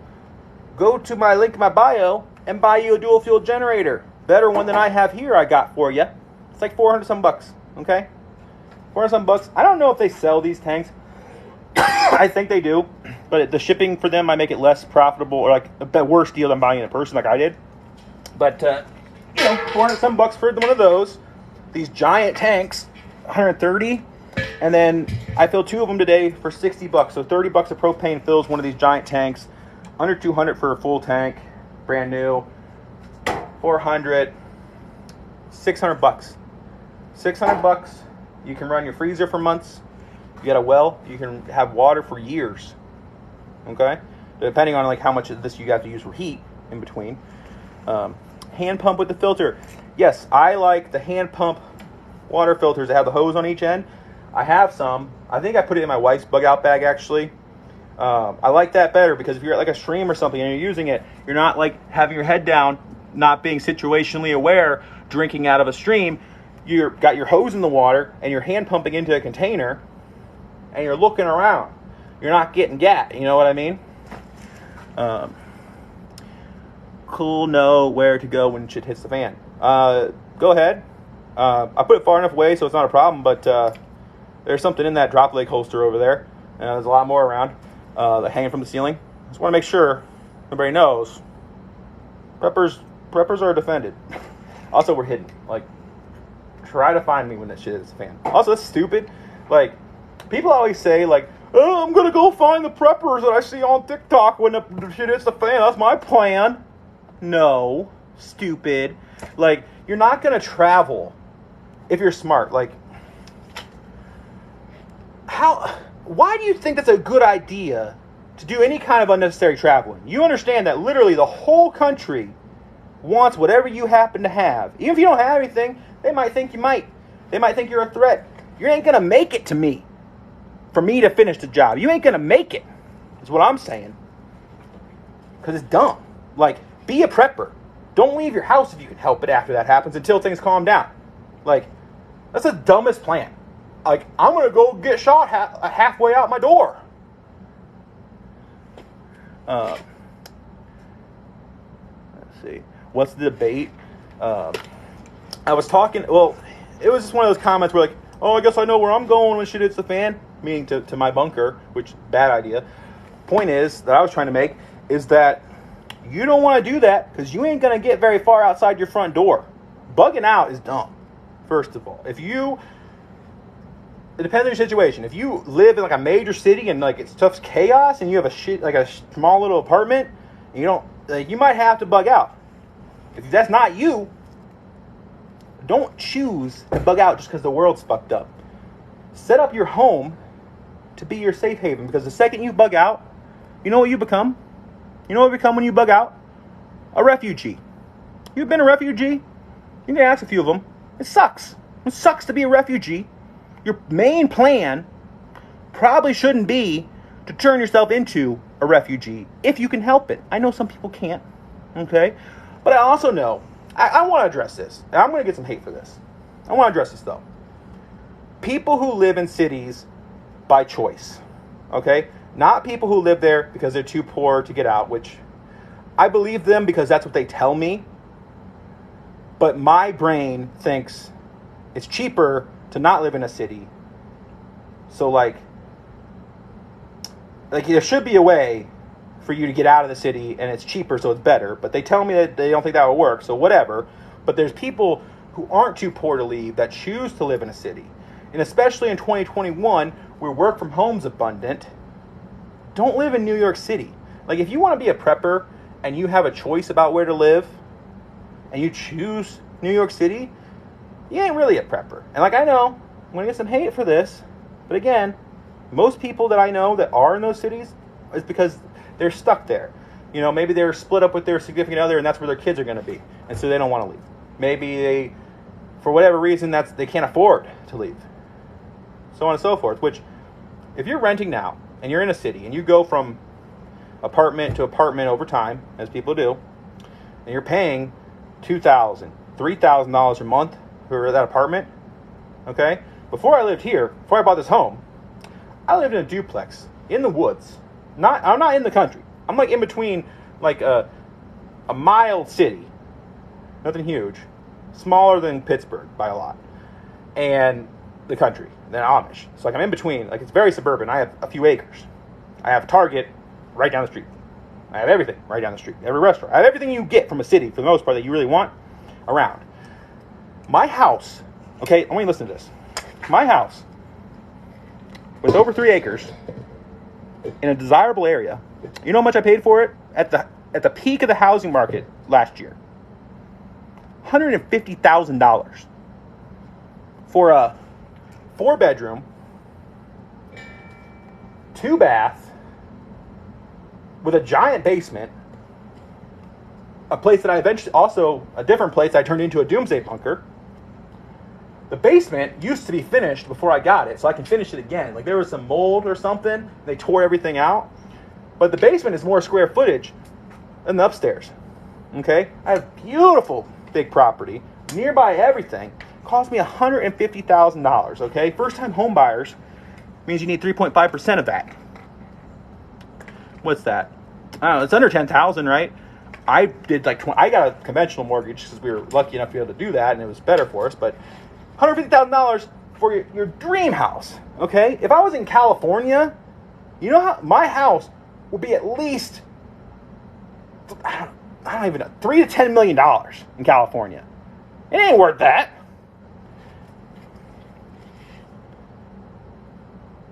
You need the headband. I mean, like, technically, what good does that really do? Like, you can put some stuff in it. I really need to get a cover. I don't have the covers. But yeah. Anyways, point is, if rent in a city is $2,000 or $3,000, I had a duplex, meaning I had one neighbor. They were very nice. No other buildings around. Like, it was kind of in the woods. The same area as me now. Like, nice, everything around.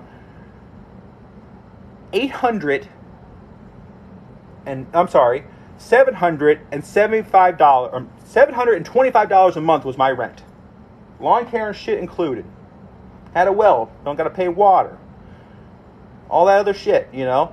$875 for a nice 2-bedroom, 1-bath duplex with a garage attached. So it was like garage, basement on one half, living room, kitchen, dining room, 2 bedrooms, bathroom, and stuff upstairs, right?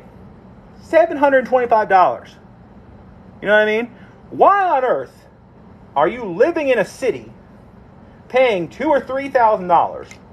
If you're trying to be a prepper, also paying $2,000 or $3,000 a month in rent, packed like hell with other people, all the other problems that come with it, you know, homelessness everywhere, everything,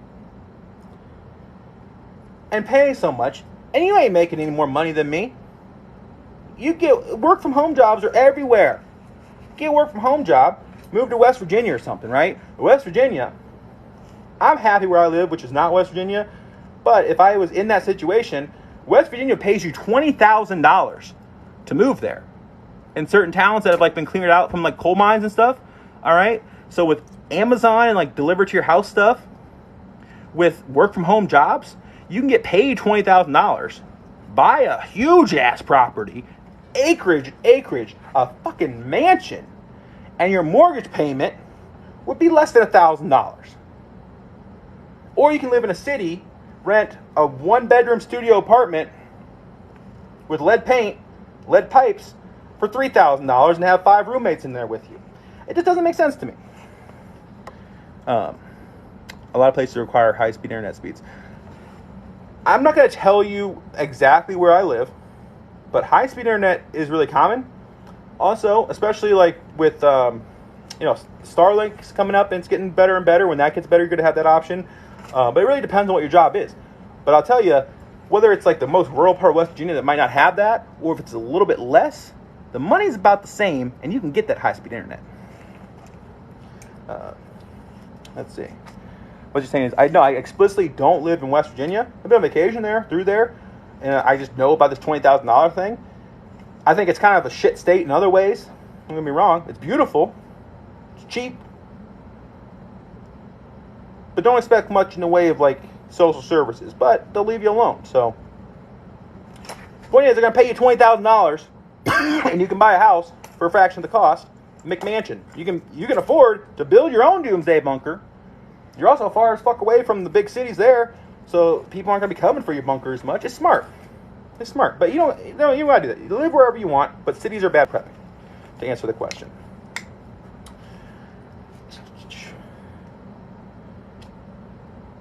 You're wasting your money. You're not out far enough. No, I don't think I am.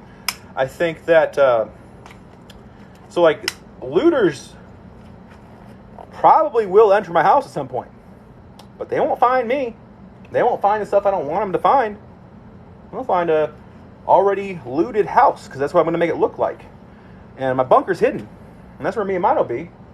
And the second they start to find it, they won't exist anymore. Put it like that. So not really worried. I'm going to ride it out. I'm going to ride it out, hide in plain sight, gray man. You know what I mean? But I don't need to leave. I don't need to go outside.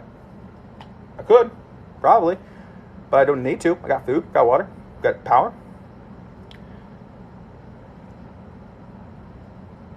Oh no, our table, it's broken.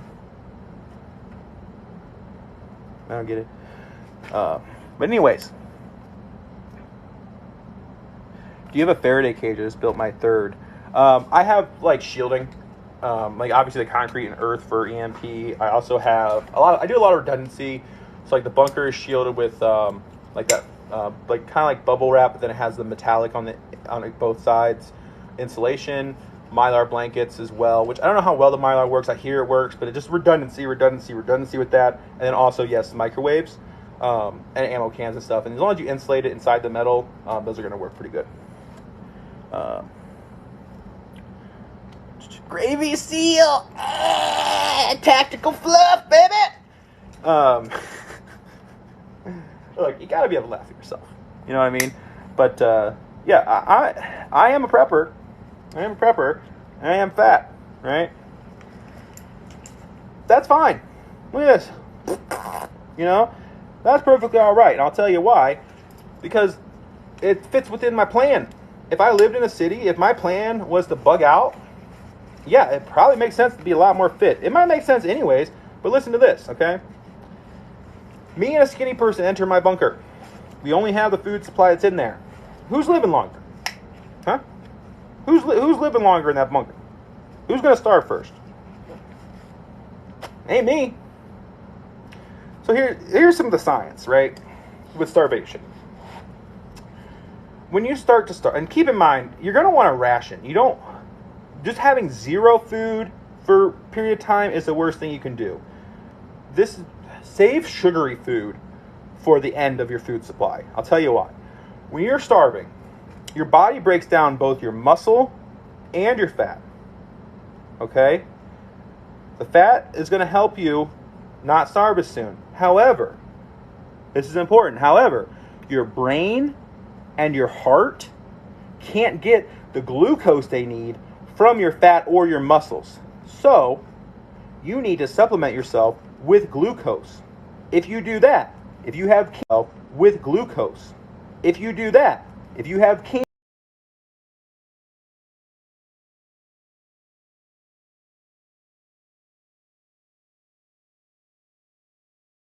it needs, your fat will give the rest of your body. And this isn't ideal, okay? First of all, this is about not dying from starvation, and the smartest way to do that. One, body fat helps with that. If you're smart and also maintain some sugar to maintain your brain and heart health, even better if you add vitamins on top of that. Morbidly obese people, this has happened like in disaster situations. They've measured how long they were able to live and what they did. Morbidly obese people doing the right smart things will not starve as quickly as a physically fit person. That's just the truth. So, considering my whole plan is my doomsday bunker, more than likely, this is going to be my Alamo. I'm going to die there if it comes to that. I ain't running. Hopefully, I'm not fighting. But even if I am, I got some weight to throw around in hand to hand. You know what I mean? Like, I can kick somebody's ass. Like, just because people don't see it coming, because like they kind of underestimate somebody that looks like me, but I'm just like smart, and I know like the movements and how to like use their weight against them and use my weight in my favor.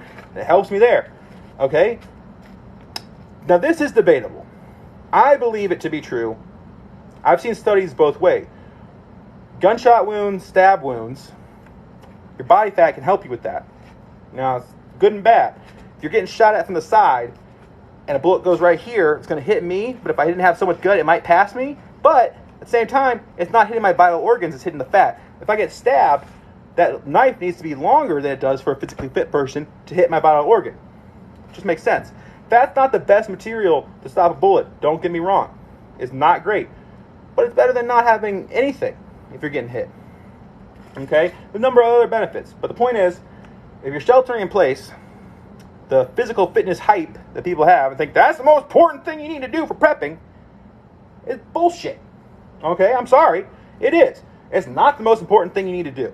The most important thing you need to do is food, water, all the other shit I talk about. It is. You know why?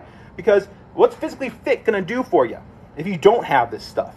If you are starving and you don't have the energy to use that fitness, what's it going to do for you? You're going to use it to go hurt other people and take what they got? That's a stupid risk. Compared to like prepping ahead of time, planning on going out and looting other people is a stupid risk. Only looting I would do like early in, potentially, depending, I don't want to, is hit a pharmacy. Like the second I knew for sure what was happening, and it might not happen that way, if I'm ahead of other people, I'm getting my carbine, all my kit, I'm going to the Target pharmacy, and I'm going to be the first one taking what I need. I already know which door I would need to breach on the outside to get the closest to it. That's the only thing I would do, because pharmaceuticals are very hard to prep for. Like, prescription medications are damn near impossible if they're controlled substances without like severely breaking the law and getting it off the street. So that's the only option I got besides things that are very illegal now to have those medications. And even then, those are hard to do. My wife's on one that's like specialty that like it ships. Like it's not, you can't find it at pharmacy local. So she's going with that. There's nothing we can do. We have a stockpile because she skips doses on purpose for prepping. That's the only thing you can do. If it's within your health ability, skip doses here and there my wife, go fuck yourself. Okay, I'm married and I own a home. Like, this ain't my mom's basement. Okay, almost 30 years old. I make $100,000 a year. I spend hours of my day making TikToks for you people. I don't have kids. No, I have a niece and nephew. I'm not in my mom's basement, dude. Okay, I have a wife. All right. She's a COVID nurse, actually, an RN. So that's another resource I have.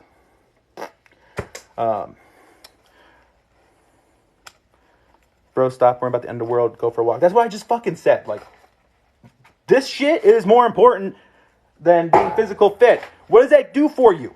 What does being physically fit do for you after shit hits the fan? Okay? That helps you fight, right? That helps you run. Okay? Are those two things my main plan? No. They are not. I will fight with firearms to defend my bunker if they find my bunker, which is hidden very well. And I will Alamo the shit out of that bunker. I ain't running from shit if I can help it. This is my home, and I'll die defending it. That's all I got to say. Why not live for the here and now? Because I want there to be more here and now. I want the here and now to continue. I don't want that to end, and I don't want it to be shitty. Listen, okay, shit hits the fan. I'm going to be like the most comfortable person you've probably ever met.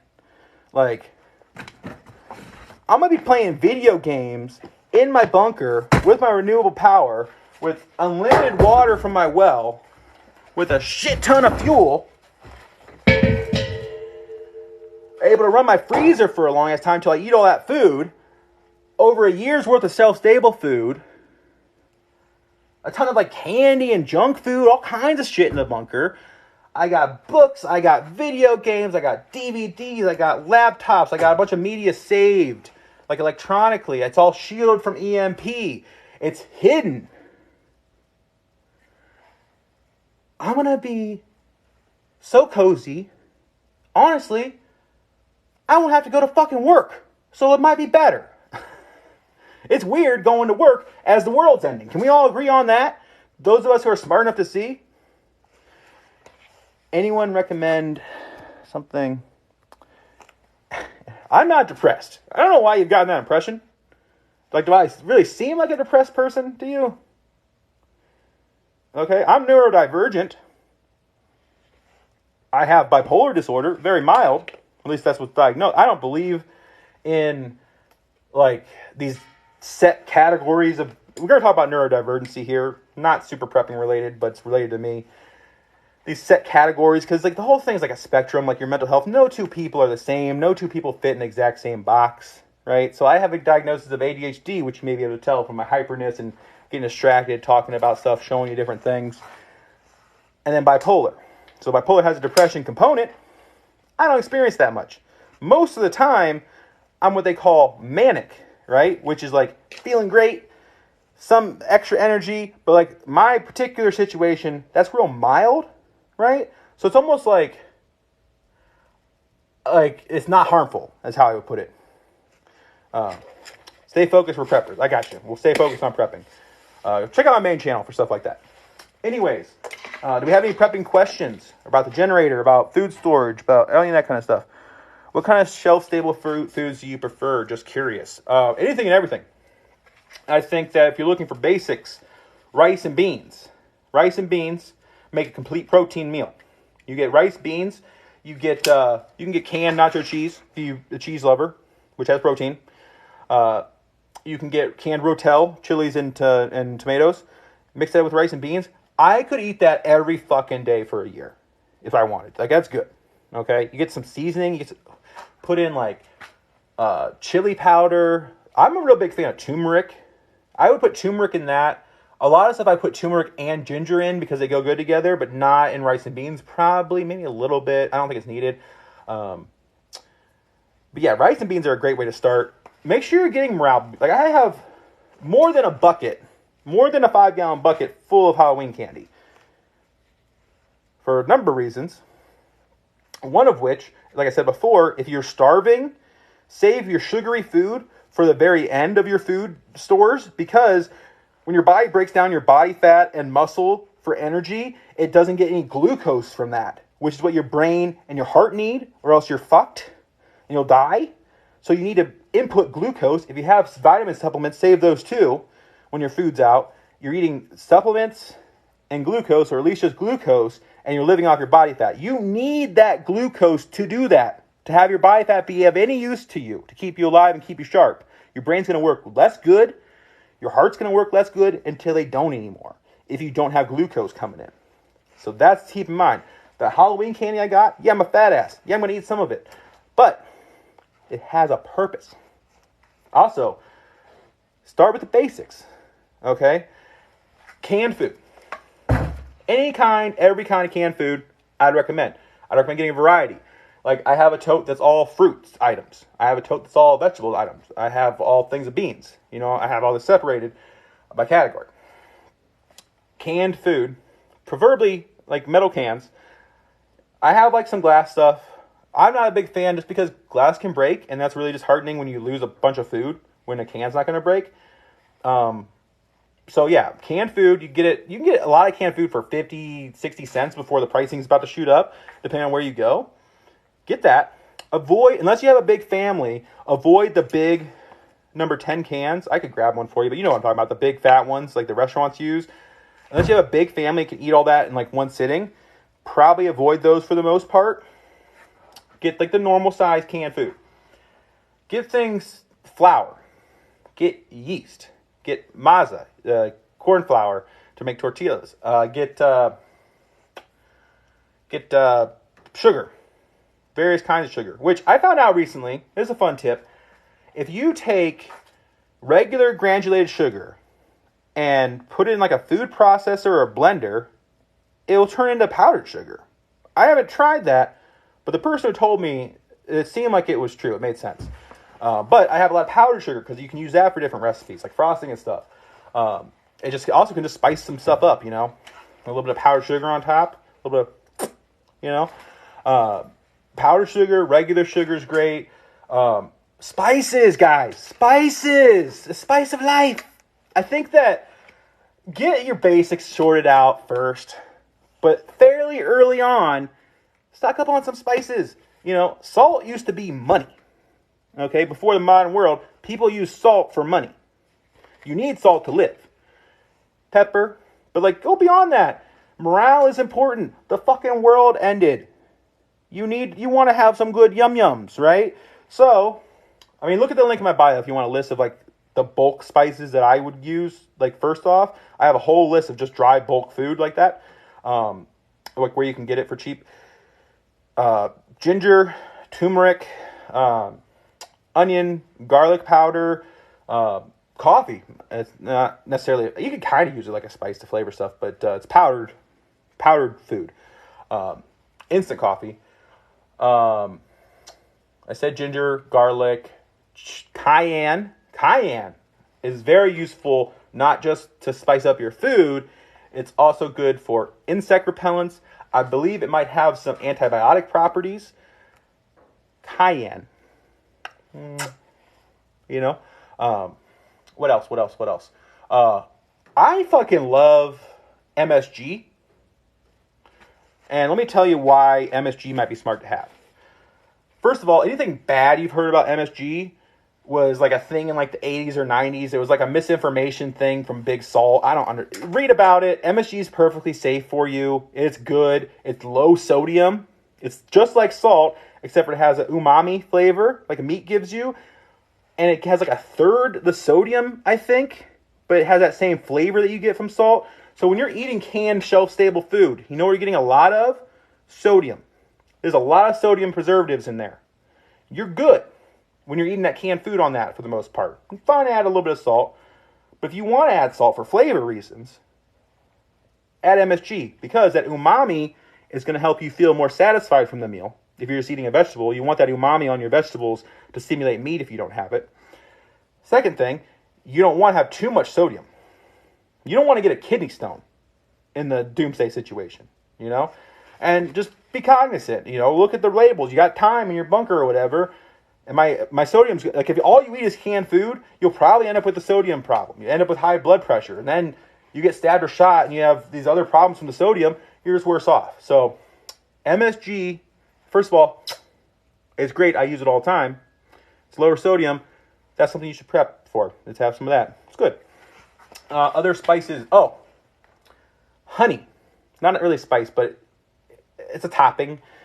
Honey never, ever goes bad. Honey never goes bad. They have pulled perfectly edible honey from the Egyptian pyramids that they had put in there. Believe it or not, look it up. I don't think anybody actually ate it, but they tested it, and it was fine. I think that there's a chance it can get botulism. well, maybe it can't. You can do something wrong to it that will let it get botulism, but if you do it right, it can never go bad. You just have to, it gets hard, and you just heat it up, and it becomes regular honey again. But honey, you should put on wounds, okay? Not only does it make a barrier, it's also antibiotic. So put honey on wounds if you don't have, like, commercial antibiotic cream, and honestly, you know, you might want to just do that anyways. Just use the honey, because I want to say, it was mid to early 2000s. There was a documentary, like History Channel or something. I don't remember what it was called, but it was like a grid down situation, like post-apocalypse. And it went like all the way through, followed this family, like through the collapse, and then like years later. And spoiler alert, I don't know what it's called, so I can't even tell you to watch it. But the dad, the main character, in the end, he got a tiny little cut. Like they were in like a community after, you know, years later. He got a tiny little cut, and then there was no antibiotics anymore, and he died. And like that could be you.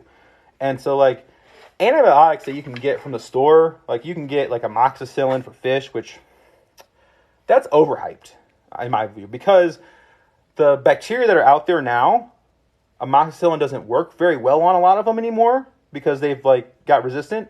You want like the more powerful ones that like they prescribe now. You want like Z-Paks and stuff, right? Those go bad. Amoxicillin, the Z-Paks, they all go bad. So like a few years from now, when we can't produce them anymore, you don't have those anyways, you know? So what do you do? What do you do? You treat it at the wound site immediately. You don't let the bacteria take hold to then need to take an oral antibiotic. I think there are natural things you can do there, but they're not that effective. But if you put honey, if you put antibiotic lotion on a wound as soon as it happens, you keep it clean, you keep it covered, you keep it good, you reduce your infection chance that way. You don't, I mean, in a prepping situation, you probably don't want to be around other people anyways, but like diseases will be going around. Like third world country diseases, things that require antibiotics or antivirals that you won't have. Be careful around other people. Like whatever the current world is aside, if you start hearing like through your, I don't know what to do with my radio. If you start hearing on your emergency radio about some outbreaks and stuff, try to avoid other people. You know, stay social distance, wear a mask. You know about all that. Like, not even COVID. Not talking about COVID. I'm talking about, like, communicable diseases from the third world that would be coming here. Sanitation is another thing. You don't want to get dysentery. So make sure you're not getting that. The solution to the question of, like, antibiotics is to be proactive. The truth is, there isn't a great solution. Bacterial infections were a huge killer of people before antibiotics were invented. I think that I'm not capable at this point in time of like figuring out how to produce them and to like, I understand like how penicillin was discovered and how it was made, but penicillin isn't very effective anymore. The other antibiotics are too hard to make, like made in the lab, and even penicillin's pretty hard to make from my understanding. It's too hard and not useful enough for me to learn that skill, essentially. I probably have some documentation on how to do it. I have like hundreds of PDFs and like videos and stuff in cold storage in my bunker, and I have like devices to read that information on, because all that stuff you can get for free on the internet. You're not going to have the internet anymore. Download the internet, the stuff you want to learn later. You don't got to learn everything now. That's the other thing I should say. Show us your karate moves. I mean, shit, dude. You don't got to ask me twice. All right, that was a treat for you. Hope you enjoyed that. Hope you're paying attention. What's the shelf life of a Cliff Bar? It's just how long you're willing to eat it, my dude. Like it already tastes like dog shit when you start, so I don't know. You guys want more karate moves? Somebody gives me a gift right now, I'll do some more karate moves. Otherwise, I'm going to keep talking about stuff. But anyways, a lot of new people are here. Let me know in the chat right now. Do you want me to go over the generator, smart, dumb way people use these? What's smart about using propane versus gas? Let me know if there's something you're interested in. Can you fry an egg on an Xbox? If it's a shitty enough Xbox, I'd probably take the case off and use the heat sink, but I wouldn't recommend it. There's better ways to fry an egg. Do you guys want me to go over the generator? The whole point of the stream again. Yes, no, yes. No, over how to do cardio. No. I'm getting a lot of no's. Yes. Okay. I'm going to go quick. There's way more yeses. Okay. This is a dual fuel generator. Dual fuel generator means it runs off gasoline or propane. I got 2 of these today and got them filled. These are 40-pound propane tanks. They weigh a lot more than 40 pounds. There's 40 pounds of actual fuel in them. This is going to run almost entirely propane. You don't want, going back to the smart way, dumb way, dumb people get gasoline-only generators and they prep with gasoline for them. And they don't even think about this. That used to be me. I used to be a dumb person. Until today, when this got delivered. Okay? Yeah, Hank Hill. I got my propane. I got my propane accessories. That boy ain't right. He ain't right. Anyways. Gasoline-only generators are dumb. They're not any less money. They're less functional. This was almost $400. The one in my bio, this was on sale, a rollback clearance. One of my bio is nicer than this. It's 400 some change. Propane and gasoline. Why propane over gasoline, you might ask? Like 200 people left since I started talking about this. I may have counted those votes wrong. Anyways, gasoline goes bad. Gasoline goes bad within a year. Quicker if it's E85. And by the way, I can take this out. You can't read that. Right in the gas cap. Do not put E85 gas in here. Ethanol gas in here. They'll fuck it up. Most of the gas at the gas stations, at least around me, is E85. Different states, they don't even tell you what it is. Okay? If you need non-E85 gas to stock up, go somewhere where boats gas up. Because most boats don't take E85. You can get regular unleaded there. Okay? Regardless, it's stupid. Whether it's 9 months with ethanol or less, or a year with regular gas without stabilizers, even stabilizers doesn't last that long, it's not going to last you very long. It's not a smart thing to prep. Also, you're going to need that gasoline for your vehicles if they still work. You don't want to waste it on the electricity. Your vehicles can't run on propane. Well, unless you have like a city bus. I think they run natural gas. But regardless, again, gasoline runs vehicles. There are millions of vehicles. People, the first thing in a disaster to run out, what's the first thing to run out in a disaster? Gasoline. Okay? It's gasoline. One of the very first things. Water, like some food stuff, some shelf-stable foods, and gasoline. You see those long lines around a hurricane? Do you want to sit in one of those lines? I don't think so. You want to be stuck in one of those lines, and when you run out of gas halfway down the line. Prep gas for your vehicles, stabilize that gas, rotate that gas. Don't use your gas for your generator. If you can help it, use propane. Okay? So that's why propane over gas, dual fuel over both, because you have the option. Same money. What do you use this for? Smart way, dumb way. Dumb way first. I guarantee it, one of you thinks if you had one of these, you're going to hook this up to your house, and it's just going to be like it is now. You're just going to power all this shit. You're going to leave lights on, you know? Kind of looks cool like that. You guys like this better?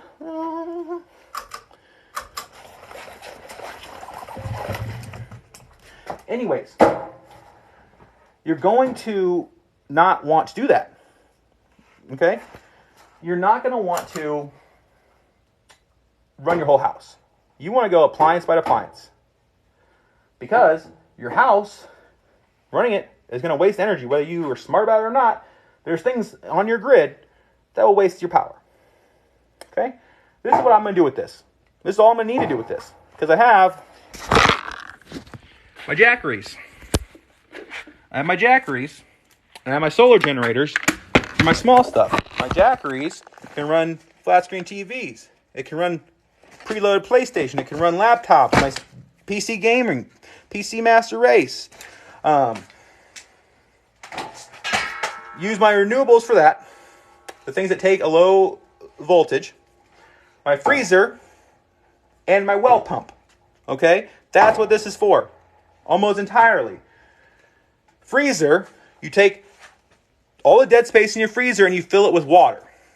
Not like just loose water, like put it in a container, okay? take a gallon of water, make sure it's not all the way full to the brim because it's going to expand when it freezes. Put that in there, and then when this freezes that water for you, that ice prolongs the time before you have to turn this on again. You're making an Amish ice box when you do that. Wrap your freezer in insulation material, blankets and stuff. You're making an Amish ice box yourself by running this for a few hours. I don't know how long one of these little guys would last. You might be able to freeze one of those with this. Probably not. You probably need a little bit more. But a few hours for a few days of food preservation. Okay? Maybe longer, depending on if it's winter or not. You might not need to do that at all. If you insulate it well, the more ice you have, the longer it's going to last. The Amish get blocks of ice in the winter from lakes, put it in an insulated box, and they have a freezer refrigerator for the whole year. You can do that too without the lake. With this and this, your propane and your propane accessories. That boy ain't right. Anyways, that's one. Use it for your freezer. Use the icebox method. Number two, my well. I have, check my videos, I have them shown, a number of 7-gallon water containers. I have gallon water containers. I have regular bottles. I have all these vessels that can hold water, right? They're already full. I have a few months supply of water, right? When that runs out, I take this, plug it to my well pump, fill those back up. Again, an hour or two process to fill all those. Turn this off. I use this much fuel to have months of water. It just makes sense. This will last. The propane never goes bad. I can do that over and over again. If all I was doing was the water, I could have clean water for years with what I have now. For less than $1,000 for a lifetime supply of water if you have a well. King of the Hill reference subscribing. Good. I can't have a stream about propane without saying propane and propane accessories. You know what I mean? That boy ain't right. He ain't right. All right. So that covers the well and the freezer. Those are the two main things I'm going to use this for. My Jackery, my solar, my wind are going to supplement other stuff, smaller stuff, entertainment. I wear CPAP because I'm a fat fuck, right? At night I have sleep apnea. I snore. So I don't have to worry about, even like a regular power outage, I have a fucked up night if the power's out. Before I got this stuff, I can use my little Jackery and run my CPAP all night. Okay? And then I charge it the next day with solar or wind. Repeat indefinitely till the CPAP breaks. You're smart as shit. Thanks for, hey, I appreciate the kind words, guys. Let's see. Got any questions? I'm gonna need to take a break. I've been doing this for hours. I want to answer a few questions if I can. Let's see. I just picked up a generator this week with the Pulsar 12,000 watt. Yeah, that's like a whole home for you there. Next step is to buy 2 times 100. I have. So like I said, I was one of the dumb people that got a Harbor Freight gas only generator at the start of the pandemic. I didn't really understand at that time. I've learned about propane and propane accessories. That boy ain't right. I wasn't right. Now I'm right. Well, I'm right with the propane, with the Lord, our Lord and Savior, LP. Anyways, I have a gas generator now as well. My old one. It's still in the box. To be honest with you, I've never needed it. Shit hasn't hit the fan. So, like my in-laws, like my sister-in-law, and they have my niece and stuff. She's not really a prepper, but power's out for a long time. I can run a generator over to her. Can you do that? Can you help out your family? Maybe you should be a prepper if you're not. Just saying. Have y'all been drinking tonight, by the way? Have y'all been drinking tonight? You been smoking a ganj in there? How long will the propane last you? I might do some testing. My plan is just to get a fuck ton of it. Like I got these 2 giant ass 40-pound containers. And then for like my Mr. Heater, Mr. Buddy heater, my Coleman stoves and stuff, I have these. But then this is clutch. Get this if you're doing this. This is a refill adapter, which means blip into the big tank, refill these. Same thing with the, I have other adapters and stuff in here too for different setups. I want a valve and stuff. With the normal grill size ones. This is the key. Propane never goes bad. Most of the population will pass away in the apocalypse. A section of the population, typically more rural, have giant-ass propane tanks that they run their house on. If those people die and they stop using that propane, and nobody else comes and takes it, guess what? I'll be there. Propane don't go bad. 20 years later, I can have some propane. You know what I mean? How big is a Jackery? This is only a 240. It's like the small unit. I opted to get like a few of those instead of the bigger one, just for my purposes. In the link in my bio, I have all their whole, like the different categories. I have like the full everything you need set. I have just the banks, just the panel, just the different sizes. Check it out. I have RockPal foldable solar panel, which I like. I've shown in some of my videos. But yeah, use different power for different things. Okay, you'd have to invest a shit ton of money to have enough power to reliably do your freezer and your well because of the wattage it takes. For much less money, I can do this and stock up on this. You know what I mean? I have a concrete bunker with 250 marine batteries hooked up to 40. Damn, god dang. Wait, 250, that's not the number of them, right? No, it's not. I get what you mean. But that's crazy. That's nice. But okay. All right. So this has been propane accessories. Hope you guys enjoyed. Hope you learned something. Hope you got some of your fat jokes out of the way, which that wasn't very nice. I don't care. I'm happy. I'm perfectly happy about it. I'd get naked right now if I was allowed. I don't give a shit. But hopefully that helped you out a little bit. You know, the taking the time to make the gravy seal jokes. I appreciate that. But yeah, I hope you guys learned something. I hope you enjoyed. I hope you hit that follow button. I have a lot of good videos on here. Listen, I want a quick story before I go. I made this account, which has, 25,000 followers now? Like 4 days ago. 4 days ago, I'm at like 25,000 followers. It's not the first time I've done that. My main account, which I'm on a week-long ban, which is why I even started this, it's at 100,000, right? So, like, this shit is easy. TikTok is easy if you're willing to put in the work and you have something good to say. If you find a niche, it's easy. I mean, getting over 1,000, a couple days, most. And after that, let's get viral. I actually am probably at some point going to make a TikTok tips channel of some sort, just to like tell people like how to do what I've done, the different tricks, the things that matter to the algorithm, and that changes over time. But there are a few things that I've learned that are important. For instance, when you first post a video and you start seeing those likes come in, you start checking those views. If you're not out about or over a 10% like to view ratio, the algorithm's not going to like you very much. Like if you look at your analytics, percentage of people that watch the whole video doesn't seem to matter as far as it goes viral. I think watch time matters. I think comments matter a lot. I think tagging people matters a lot, actually. If you go into the comments and you tag somebody, the algorithm will look at what they like and what you like and think, well, they're tagging them. They must like this kind of content. This kind of content must be this thing that we know this person likes. So we should send people similar to this person that got tagged to this channel. Okay? And just like that, you're going viral. But so eventually, I'll probably make a TikTok tips channel. I put like 10 videos out on this channel a day. I have my other channel, it's like 1600, where I just like troll people all day.